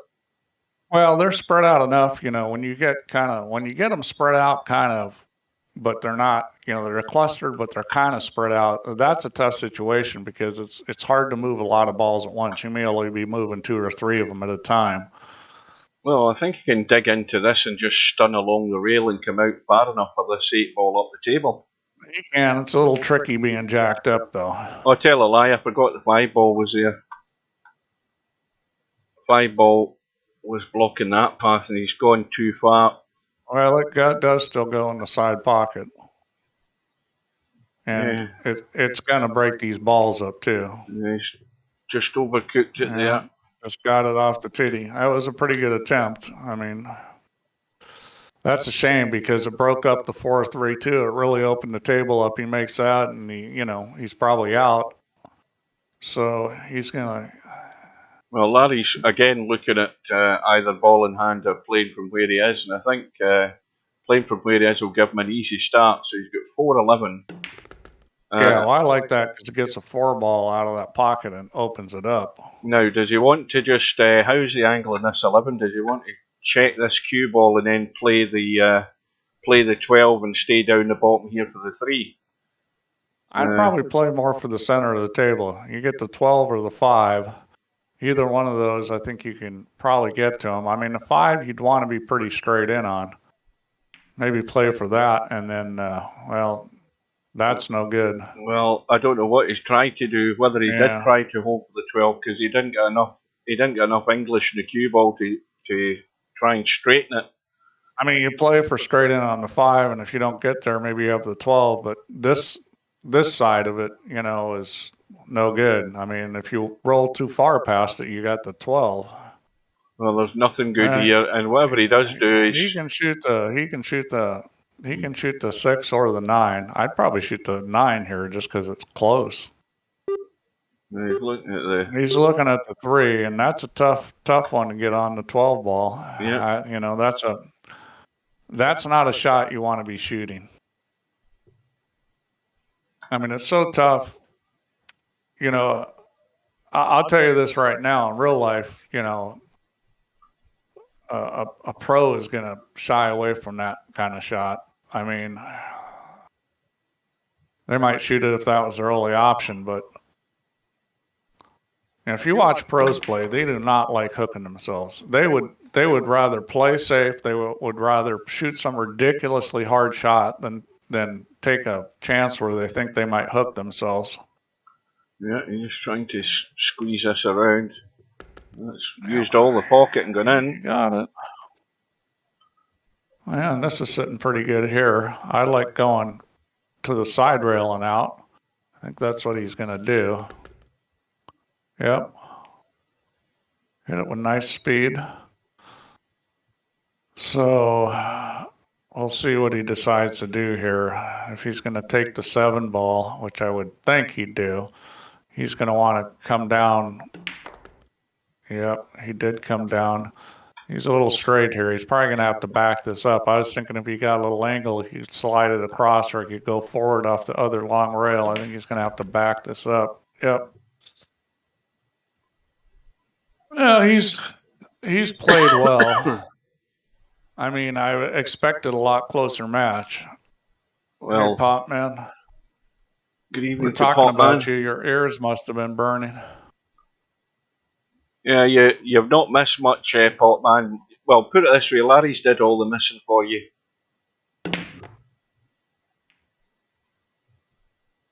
And so, Machine, one more cribbage. Yeah, I would imagine he's going to shoot the 9 ball and come back for the 6 here. No, what he's looking at. No, the other way around, Steve. 6 and back for the 9. I meant, yeah. You know what I meant. Yeah. Well, where's the cue ball going? I think he's fine. Yeah, he way overhit that. I mean, that's one of those shots where you can come up a little short, but you don't want to go long. Not if you're rolling at the pocket. I'm thinking Larry must have a poker match on or something, because that's been Larry's worst match, I think, in a tournament for God knows how many years. Well, I don't think get any worse than that. But well done to Machine. He did what was asked of him. What time is it? Hour and 15 minutes. That was a pretty quick match. That was a blitz. So all that remains now is to see what the outcome of the match tomorrow is going to be, and that's a match between Albinario and Cobra, who have been battling it out for a lot of these big tournaments, and we all know the reason why, because they're the bloody best players in the game. That's why. It's a simple equation. That's going to be a good match. It's going to be a very good match. So the two of them go at it tomorrow night at the same time, 7 p.m. British Summer Time, 2 p.m. Eastern, 11 a.m. Pacific. And of course, the loser of that match is going to be lined up to play Machine. So that is it as far as that goes. Now, do you have anything you want to say further on the league, Steve? Anything you want to draw the guys' attention to before we go? I'll say this. Last count, we've got 36 players signed up in league. Now, when I say signed up, I mean either they're confirmed on a team, they've been invited on a team, or they're on the players list, they want to be on the team. So obviously some of those invites aren't going to go through, people aren't going to want to play. But we've got a lot of players. We've got 7 teams right now, including mine. Yeah, well, I actually have a team, but I haven't invited anybody yet. What you need to explain though, Steve, is why the guys are looking at the screen that I'm showing them, and they're saying, well, why is there only 3 teams showing, and you're saying there's 7? Well, because the teams aren't showing up here until they sign up. Now, I may change that and put some of the teams that aren't. So what I mean by sign up is that you have to get at least the number of participants you need. And what I mean by that is that, like, this league is set up for 3 players. So 3 people play every league night. You can have up to 5 players on your team. So to sign your team up, you have to get 3 players on your team. Yeah. And if you don't have 3 players, you can't hit the sign up button. Now, looking at Hugh, he's got 3 players, but he has a problem that his lineup is over the limit, so it's not going to allow him to sign up yet. He needs to get some lower ranked players and lower that. So the 3 teams you're seeing are the teams that actually have signed up. So there's a bunch of teams being formed. Not all of them are probably going to go through. I'm not going to sign a team up unless we don't have enough teams. Then I'll get a team together. So I'm expecting us to have, I can't imagine we wouldn't have 4 teams. I think there's a pretty good chance we're going to get 6 teams for this league, which will be good because that'll be the full 15-week play. Right. Now, just to cut in there, Steve, Popman was asking, because basically he hasn't read the league page, and that's not anything against Popman. This is the same state of affairs for probably most of these inexperienced players who have either added their name to the provisional list where they want to get chosen, and I'm talking about this list here, the one where it says show players who need team invites. Now, those players have expressed an interest that they would like to be chosen for a team. You have to understand, only a captain sees this button. Yes. If you're a team captain, So- if you've created a team, you'll only see this. You can't go to the team that you're in's page and hope to see this.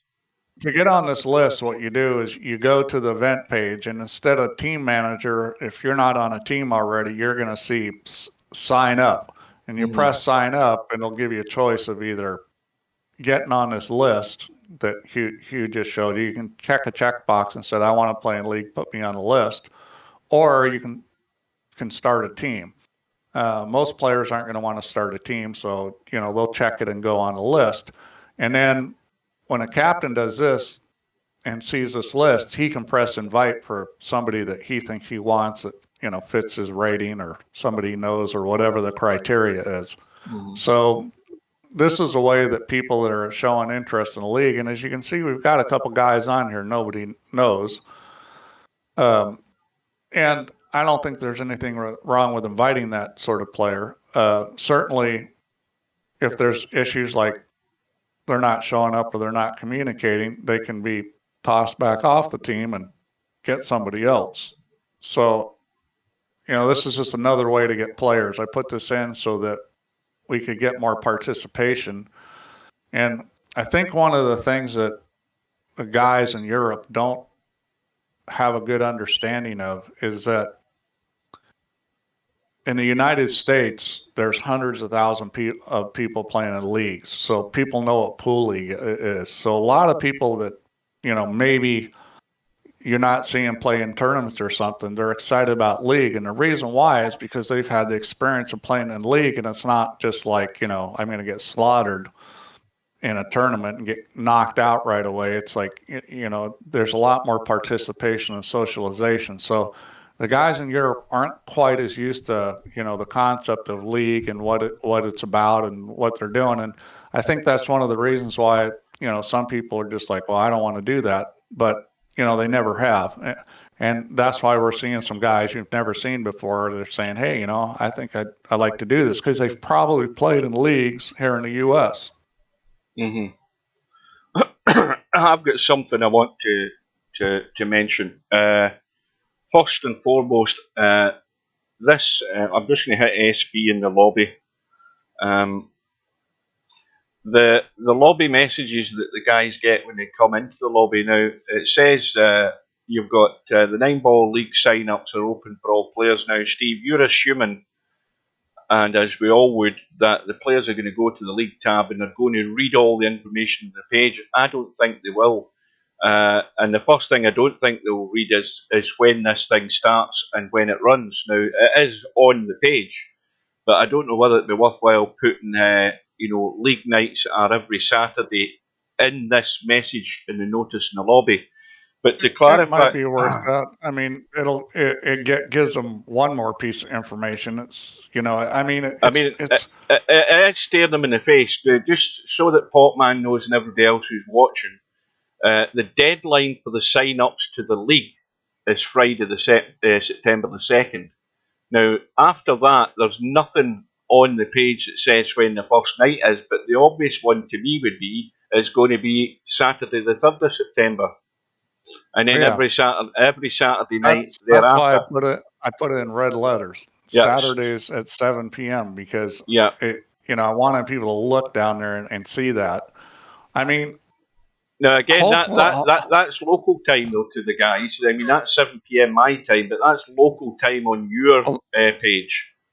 Yeah, that's your GMT time there. Yeah. For me, it says 2 p.m. because I'm in the east coast of the States. Right. So if you're interested in the leagues, then add your name to that list, which allows the team captains to pick and choose who's going to make up the numbers on their team. Now, as was mentioned before, the team will have up to 5 players in the team, but out of those 5 players, 3 of them will be playing on the league night. So the suggestion is that you have 5 players in your team if you can, and do a rotation basis where you can at least let guys have a game. They're not, you don't want them signing up for 15 weeks and never get a game. Well, here's the thing about that, Hugh. I mean, I've played in quite a bit of league since I've been here. I'm not really a league guy, but I've played in a bunch of leagues because my friends are in them, and it's a social thing. And you need extra players because it comes up where somebody's out of town, somebody's got this going on. So there's always situations where you're missing players. So I'm playing a league right now. We've got what do we have? I think we've got 6 players on our team, and we need 3 to play on league night. And sometimes we have trouble.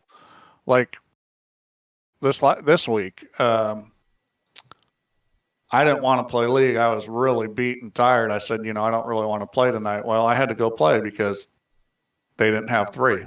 Mm-hmm. So it's really important to try to get 5 people on your team, because I'm telling you, you're going to have situations where people can't play. Yeah. I think the advice I would give people as well is that if you are organising a league, the only thing to be wary about, Larry says, I thought I shot well. I've just typed in the lobby, nightmare Larry, and Larry.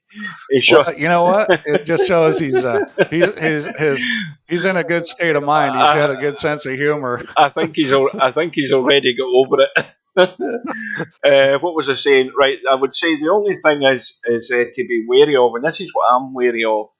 When you go into the team manager and you look at these prospective players, you could invite them, but what I'm more inclined to do is to hold off until I see any of these players in the lobby and find out how much, how much they know about what they're getting themselves into. First of all, before I would commit. I'll tell you a better plan is message them Yeah. and say, hey, I'm a captain. I'm looking at players. Are you available on that night and this and that, and make sure they kind of understand what's going on, and have a little chat. And the thing is first sign of you're not going to invite them is they don't respond. Well, that's what I'm saying. I mean, that guy, who's that guy? Power Slam. I invited him 4 days ago, and I've never seen him in the lobby since. Things like that. He said he wanted to play, and but.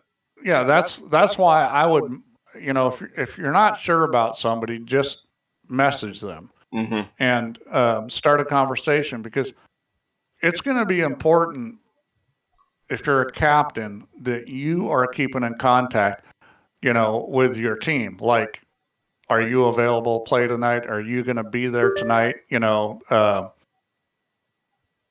Maybe be talking to them on Friday if it's a Saturday night league, and know who you're going to put in the lineup, because once the league night starts, you can't change your lineup. So you need to have that lineup set. You need to know who's showing up. You don't want to sit there in the lobby just hoping people show up. Right. Machines just PM'd me, and he said I can play in the league. So I've just told him to go and put his name on that list if he hasn't already got it on. The biggest problem for him is going to be what his rating is. Let me just ask him.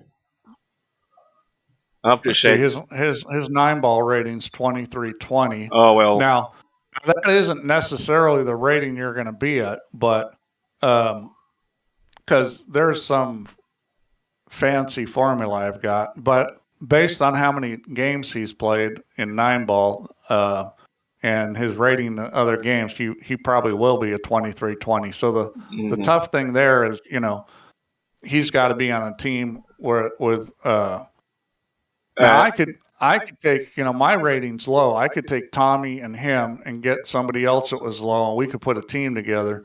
I just wasn't going to do that initially. I was going to wait and see what other people do. The other thing is I may raise that limit a little bit. I've already done it once. I'm trying to get more people involved that, are lower rated players. Yeah. And but if I have to, I'll bump up the rating average some, which will allow us to get, more players. Because right now we have a glut of players that are like around 2,000 to 2,200. Machine, I'm looking at you in the stream. Hang on a minute. He's PM me again. Just a sec. I'm on. Oh, he is in the page. Right. Sorry about that. Hang on. Well, Bedhead, if I raise the rating, that will help. Again, it's a thing where we're not trying to exclude people. Well, it's just a thing of trying to make the teams fair. But well, hold on a wee minute here. Let me have a look. No, he's not on the list. Machine says that he's on the interested players list, but he's not. So he needs to click it again. He needs to get himself on it. Let me do a refresh. Where does he say he's on the interested players list? Well, he said that in the PM to me just now, but I'm having a look and I don't see him. Yeah, I don't see him either. Yeah, you don't refreshing it won't change it. No. So, Machine, if you're still in the stream, you need to go to the league page. So click put /SB in the lobby chat, and when you do that, it brings up all the tournament information plus the blue notices. And if you go to the blue notices, you'll see that the one that says want to play in the league. So you sign-up sheets. Click on that link, and you should get the sign-up sheet. Now, then you have to check the checkbox. Mm-hmm. There's a checkbox on it. You have to check the checkbox that says, put me on the list, and then And as soon as you do that, then as a team captain, I'll be able to see your name on that list, as will all the other team captains who can then... You click that and then click submit, and it will put you on a list. Yeah. I don't know whether he's still there or whether he's gone. He might have gone. Oh, he's in the lobby. Yeah. But, well, I suppose what you didn't want to do is to have it set to 2,350 and then all the sharks decide to enter. But I think there's less worry about that, Steve, is because most of these guys don't want to play in the league. You know, players like Spectre Dawn and Cobra, they're not interested. So I think the fear of having a team of five sharks drilling every day, I don't think that's going to be the case.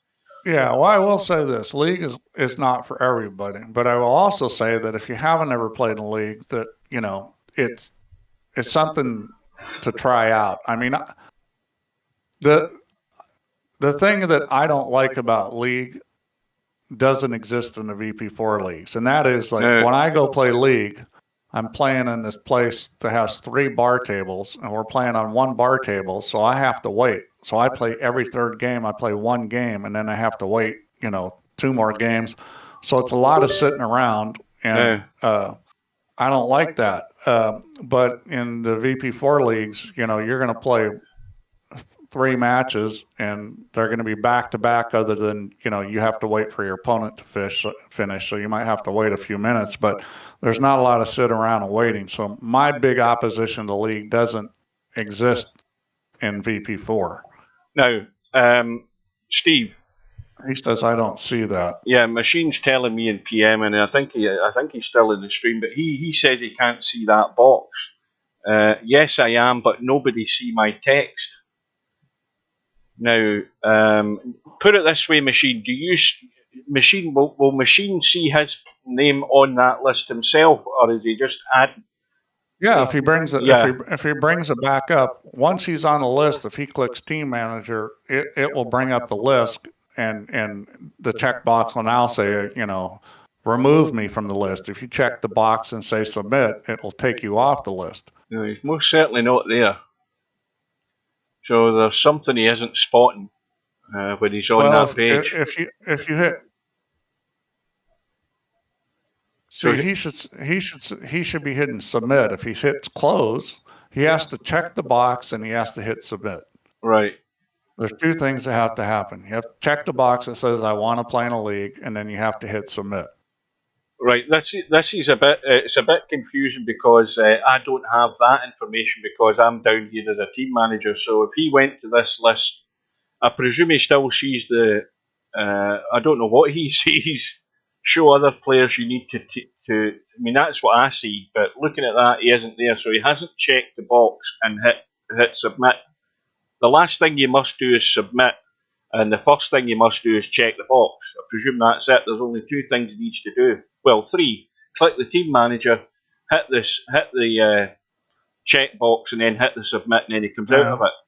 Let me double check and make sure my latest update didn't break it. So I'm going in trying to do a sign up. What's it doing? Oh, I might have broke it. Yes, I am, but nobody sees my text. See the stream text. Hang on to get out of my chair. Right. I may have broke it. I did an update today to fix the problem with the right. With the quotes and names. Right. Machine says nothing happens when he clicks. That's because I broke it. Right. Steve's going to have about 10 or 15 to fix it because I broke it. Right. So that's good. I mean, it's good finding these things before we get nearer the deadline time, because that way you can iron out all these little annoying things.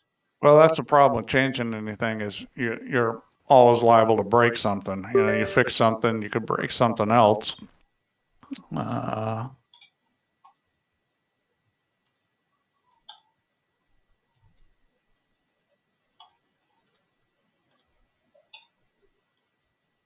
Oh, I've just shut that bloody PM down. I hit the enter button and shut it down.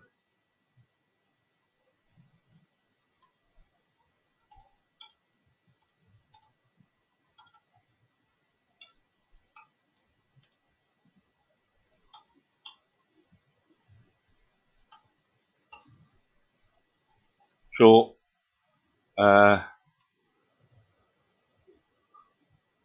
cribbage stats. That's a good point. Hey, Machine, I never had a look. Hang on to have a look at that. Let's go back to that result that came through, and we'll have a look and see how that's affected the stats. Where the hell is it? I've done that many SBs. There we go. There it is. Okay. I just found a problem.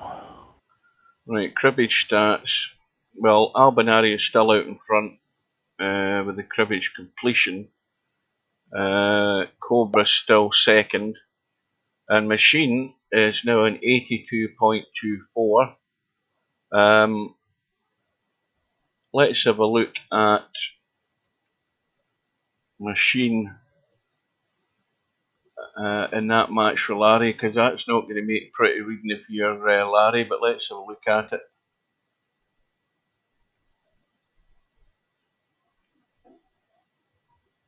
Let's see if we can find him. I think that's it there. Let's go. Yep, I found the problem. I did break it today. I broke it today putting in the fix for you. That's your fault. That's good. Right, so in that match, Machine was 87.84 cribbage completion percentage. Larry was 69.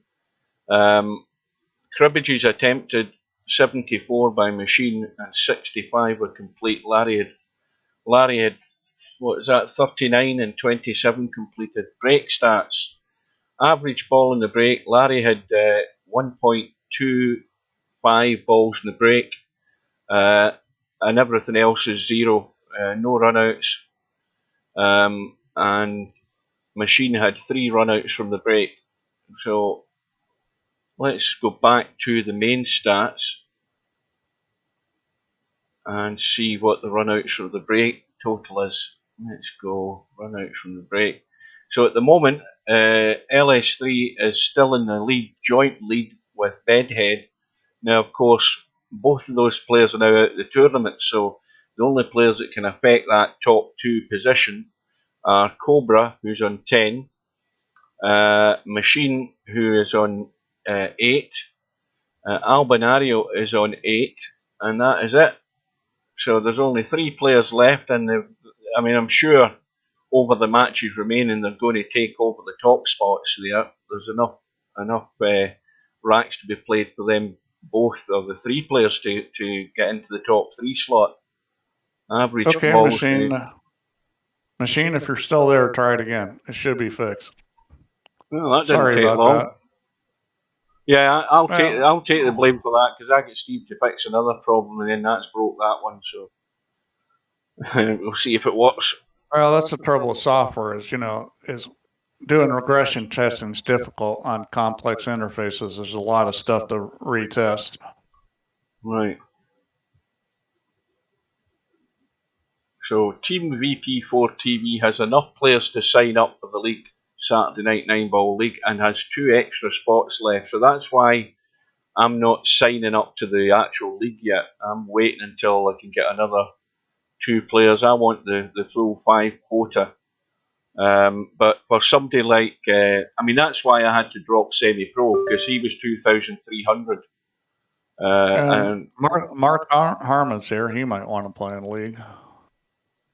It says 9-ball. He's 2094. He's maybe a little high. Right. Machine said he signed up, so let's go in and get that confirmed, and we'll have a look and see if that list has changed, which it should have. Let's go to the team manager. Go to players who need an invite, and there's Machine, and you can see that he's 2,320. So he is he is no good for my team. So I would steer well clear of him for that reason. But if you are a low-rated player, let's say you're this guy, and you're on 16.62, and you set up a team, or even Steve, whoever he is there, Steve DW. If he sets up a team and he invites Machine, that should still be good enough to have a team that's within the range, because there's such a big gulf between the 2 of them in rating. He'd then have to be then have to be careful as to who else he invites. He could invite Guts, or whatever his name is, you've got to then look at what your lineup is and whether you come in under the number. So you've got to be careful with who you're adding. And as I say, unfortunately, I had to ditch Semi-Pro because he was too. In fact, I think Semi was about the same rating as Machine. So if you are 3 guys or 4 guys who are pretty low rated at 9-ball and you don't play a lot of it, then if you want to get a ringer in for your team, get Machine into your team. That's my advice. get Machine signed up to your team. So, well, the only game now to look forward to is one tomorrow night, which is the one at 7 p.m. The big one between Albinario from Sweden and Cobra from England. And I'll be there for that, barring thunderstorms and electrical breakdowns and anything else going on, because we've got some dodgy weather forecast up here tomorrow. So here's hoping it steers well clear and we can get things up and running. I don't know if you noticed, but we've got a team that I believe is all Filipinos. Yeah, somebody said that. I think it was Popman, or was it Whit that said that earlier. But the thing is, this is what I'm getting back to, Steve, about these guys not really reading and understanding when this thing goes live. Because he said that the Philippines are like 7 hours in front of us or something, or behind us or whatever. And it's going to be it's going to be middle of the night for them. Yeah, well, they may be night people. You just don't know. I mean, it's at Paulina and Jover and Bullabog. Vexor, yeah. Well, they're all going to be midnight owls if they're going to be we're going to find out, what we're doing right, what we're doing wrong. I mean, we may tweak the next league. It may cost more. It may cost less. It's a learning experience for everybody. I'm not expecting there not to be some, I didn't know that, or, I don't like the way this is. That's fine. We'll adjust it as we go. Well, it's like anything. I mean, if you do it often enough and long enough, people will get used to it. It's the same with all things. I mean, look at what NRT tournaments were like at the start. We'd a lot more forfeits. But I think everybody's got the idea how the NRT tournaments were. All the regular ones certainly that play in them. Well, the way we're running them is a little different too, because we've given more time to make matches, and we've kind of found that people need a little more time. So it's not just adjustment on the player side; it's adjustment on the how things are run on my end too. Well, Machines just PM'd me and asked me, can you not do it based on overall rating? Now, when he says overall rating, obviously his 9-ball rating is particularly high. If he's looked at his overall rating, what's his overall rating? Well, here's what would happen. Okay, so the rating formula basically looks at a number of things, and the main thing that it's looking at is similar games. So, for example, if Machine, if you looked at him. Well, let me just go and look at him. Hang on a minute. Let's bring up his page, because it tells me his stats on his page, doesn't it? See all stats. No, that's not what I want to see. That's all awards. Hang on, where's the button? No, see all stats. That's it. If you go look at that, you can see all those different ratings. So let's say that we had a straight pool league, and Machine signed up for straight pool league. You see, it says 15-12. He's not going to be a 15-12. Mm-hmm. He's going to be probably at least 2,000 because of other pool games that he played well. Mm-hmm. But, with a 9-ball, that's the one that's really high. And, we don't average. It's not an average thing. It's just a make sure this guy is not a lot better than what his rating is kind of thing. I mean, could I average it some? I could, but, that rating is probably a pretty valid rating compared to other people playing 9-ball. So I think what I'm going to do, I'm going to do it right now. I'm going to tweak up the rating just a teeny bit more. Now he's saying this thing. He's saying 2098. Where does he get that number from? Hang on. Where does he get? He's looking at his overall rating. It's shown on the page, but we don't. That's not what we use for entry. Ah, right. You mean the one up the top, right? Overall rating, right? Yeah. It's like when you enter a tournament. Okay, we're using the same sort of thing where we're looking at like games and coming up with a number. Mm-hmm. But he's got a lot of games he's played in 9-ball, and he's gotten a very established rating.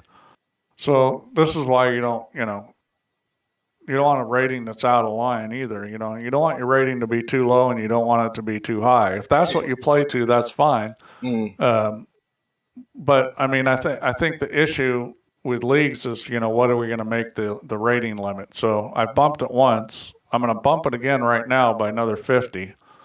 So I'm going to make it 2150, just because, right now we've just got a lot of higher people. The thing is, so I just moved it up, but that's not going to help him a lot at 2300 unless he's on a team like my team. Yeah, and he's only played 327 games in 9-ball, so I mean he's a relatively newbie as far as that goes. Well, that's plenty to establish a rating, though. But if you're going to play in a lobby and you're always cherry picking against easy players, even though you don't win very many rating points, you can bump your rating up by a point every time by playing guys you're probably going to beat almost every time. Mm-hmm. You're better off as far as keeping your rating from going too high by playing, other really good players. But unless you've been purposely trying to move it up by cherry picking easy players, it's not going to go down very much if you just play the best players. Instead of 2320, maybe it goes down to 2250 or 2200. I mean, it might go down a little. It's not going to go way down for a good player. Have you upped that rating limit there right now, Steve? Yeah, I just did it. Right, let me go back in and have a look and see how that affects mine. Team manager. Right, you see now that has now got me out of the red. I've now got a lineup of 2,113 and the rating limit's 2150. So that's you can press sign up. Yeah, but I'm not. Why not? Because I want to have 5 players in the team. It doesn't matter. You can add them anytime. All that does is the team will show up on the. So I can sign up now and still add players up until the day before the tournament, before the league goes live. Oh no, you can add them after the league goes live too. I thought you couldn't. No. What you can't do is you can't add them in the middle of league night. Right. And you can't add them once the playoffs start. Right. But you can add them any time during the league. Yeah. Because somebody might leave your team or something, and then you need another player. Mm-hmm. Well, I'm hanging off until I get another player. No, sign your team up so it shows up. No, I'm hanging off. Why? Well, I've got a couple of contacts to make. First, I want to have 5 in my team. I want to have 5 before I sign up. And if I get desperate, I'll sign up. It would be nice to see your team show up down there on the list. I want to wait. So that when people go in there, they see more teams. I'll put it this way, I'm waiting Power Slam give me a response. It's not going to change anything, Hugh. You're a nut. It's not going to change anything. Well, go. Good to reserve a spot. If the other teams sign up, you won't be in the league. Think about that. Yeah. Now these guys might. That might cause these other teams to start booting players out and get other higher rated players in to make up the rating difference now that it's gone higher. You know what? Everybody's got pretty high ratings. The problem that people are having is staying under that limit. Yeah. So Omega still can add another player. And a lot of this is about. A lot of this is a social thing. You get friends on your team and stuff like that, and Well, you're going to have to still add lower rated players, or you're going to have a problem. Yeah, look at it. At Sylvia's team. Larry's going to be left on the sidelines, I would imagine, because he's 2,259. Well, no, he can play. And It's then just he can't play at the same time as Witt and Sylvia. Yeah, so Christian and Brainfillout will get a game. But remember, everybody's not going to be there every time. Yeah. So the other thing that you're going to need to do is, what if you're not there some night? And that's why you need to assign a co-captain. Because if you don't show up, you need a co-captain that can change the lineup. Machine's saying in a PM to me, can I join the other commentators team? I don't know what that means. We haven't got other commentators. That was these guys, Cobra and Tommy, were saying that they should be commentators. Oh, were they? Well, that's good. Yeah. Well, if they want to be commentators, feel free, not a problem. So I could lose most of my rating to join your team. He's going to start ditching points. Well, he needs somebody like me to get him on his team. Yeah, you need to be really bad to lose that amount of points to get down well below 2,320. He could have been on a team like Sylvia's team because, she's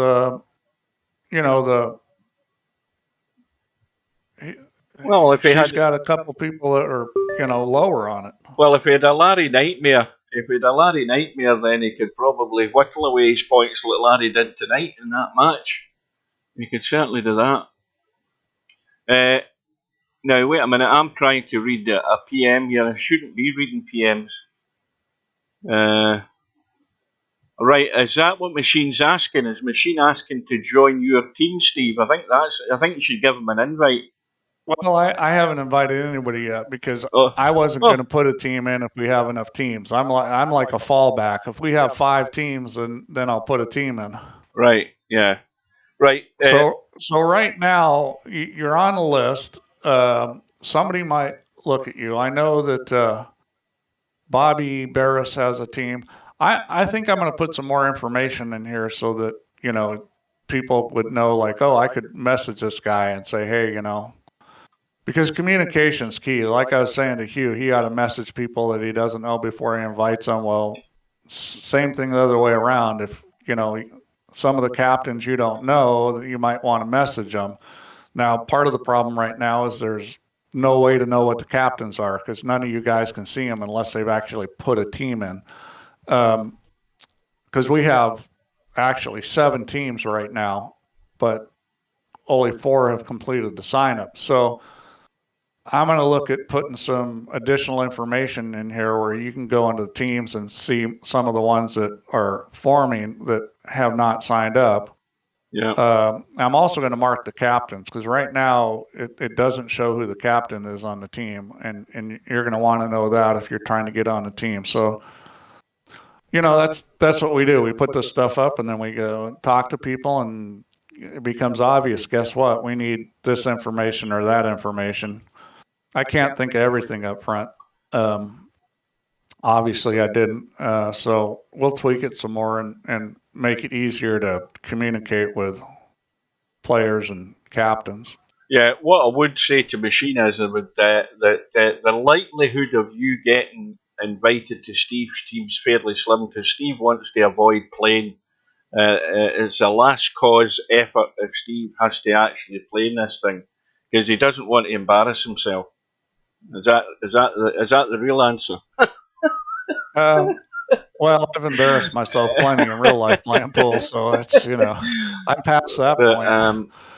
As I say, I mean, if you get in the right mix of a team, I think that if there's a good mix, let's say you've got 2 higher rated players and 3 lower rated players, then there's a great chance you'll get in a team and you'll get a game. That's what, and this is where it's up to the team captain to make sure he's getting the right mix. That's why I held off signing up. So I'm still looking for 2 players, but they've got to be keeping us within the rating limit, dependent on what lineup I put in, and that goes for every other captain as well. So for example, Risk is on the list. He's one of the moderators here, but I haven't seen him for like a fortnight. So I mean, I'm not going to send him a message until I actually see him in the lobby. Yeah, he's had some stuff going on lately where he's been busy. Yeah, so I mean, anybody who's on, this is the way I operate. If I see players on the list, on that list of players who I don't know, i.e., 3 or 4 of them that I don't know, that one there I don't know, that one I don't know, Tommy's too high and Machine is too high and Risk is nowhere to be seen, then I'm not going to send invites out to them. I'm going to wait until I physically see them before I consider doing anything. Or unless anybody else then just PMs me and says, I'd be interested, and I'd be just finding out what the rating is and then decide whether to send an invite. Or if they do the right thing, they'll add the name to the list and then save me the trouble. You know, that's what everybody should do. If you're interested in the league, then go to that league page using the blue text that appears in the lobby, stick your name on the list, and then every other team captain can then see what level you are at as far as rating goes, and then see whether you'll make up a good mix for the team. And of course, you've got to remember that the league matches are handicapped, so it's just like Friday night 9-ball. You've got Moneyball handicapping, and everybody's got a chance to win as long as you do the right things and play common sense wise, like I always talk about. So it's just for a laugh. So get yourself in. You know, all these players that I sent invites to were all overrated, but none of them were interested in playing. But there's a lot of other players that do want to play, but they need to be familiar with what's going on, and most of them aren't at the moment. We're all trying to get into the swing of it. Yeah, to give you an idea, I mean, there's teams with that team, which might be you. There's 8 players, but only, yeah, that's probably you. Only 3 are actually on the team. The rest are invites. Mm-hmm. Yeah. Here's another one with 8, but there's 4 players on the team, so 4 of them are invites. That's probably Sylvia's team. She has 5 players, no invites outstanding. Well, that's the previous match. I need to change that.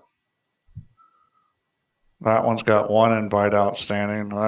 That's a team that I believe is signed up. Yeah. There's my team with nobody invited.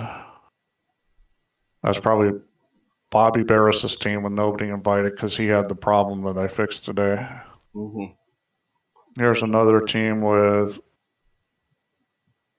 4 invites, and only the captain is on the team right now. I'm not sure whose team that is.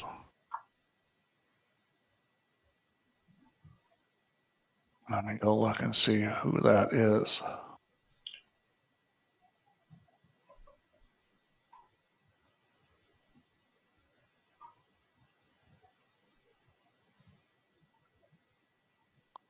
So we've got 1, 2, 3, 4 teams that are signed up. That's LS3. LS3 actually started a team. Yeah, and then I think she gave up the idea. She started a team and she invited 4 players. Right now we don't have a way to get rid of the team. And let's see. I think you can invite those players, so let me make sure that you can invite a player that's already been invited. I've just thought of something, Steve. Like a tournament, for example, if you sign up for a tournament, you can withdraw from the tournament like 10 minutes before it starts. You can't do that with a league.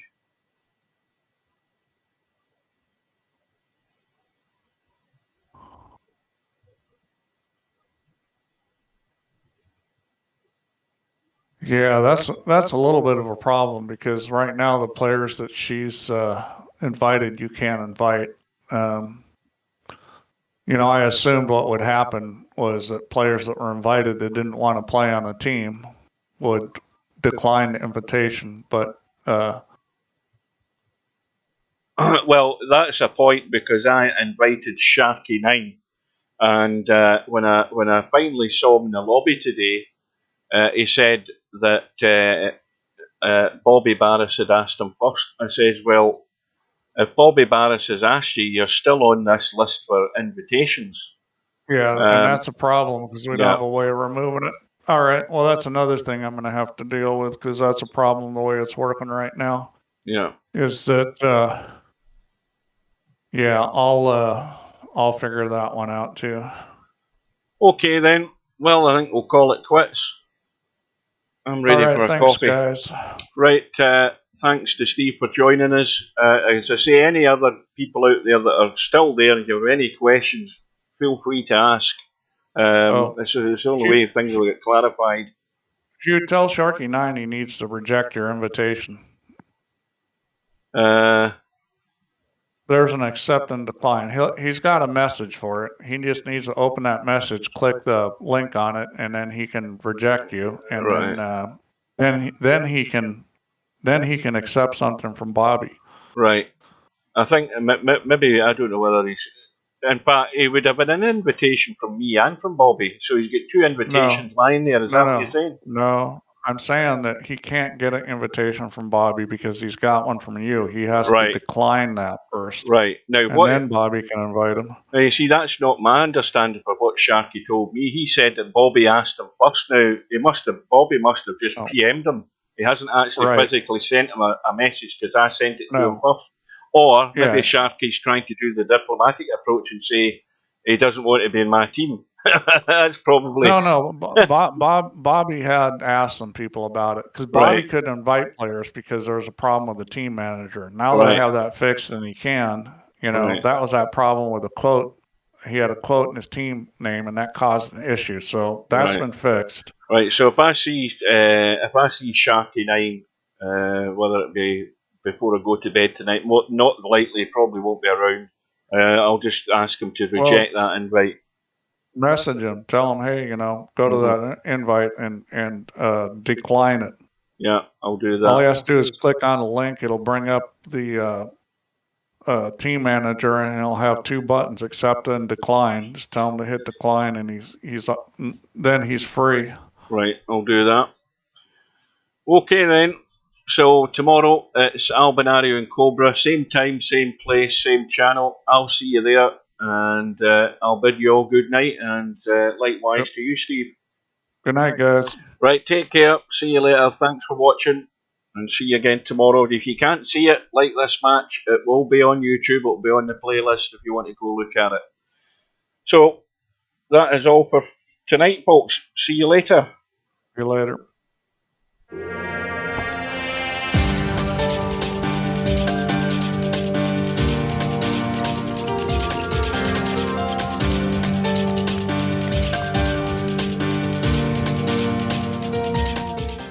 Surely you can't be serious. I am serious. And don't call me Shirley.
What we've got here is failure to communicate.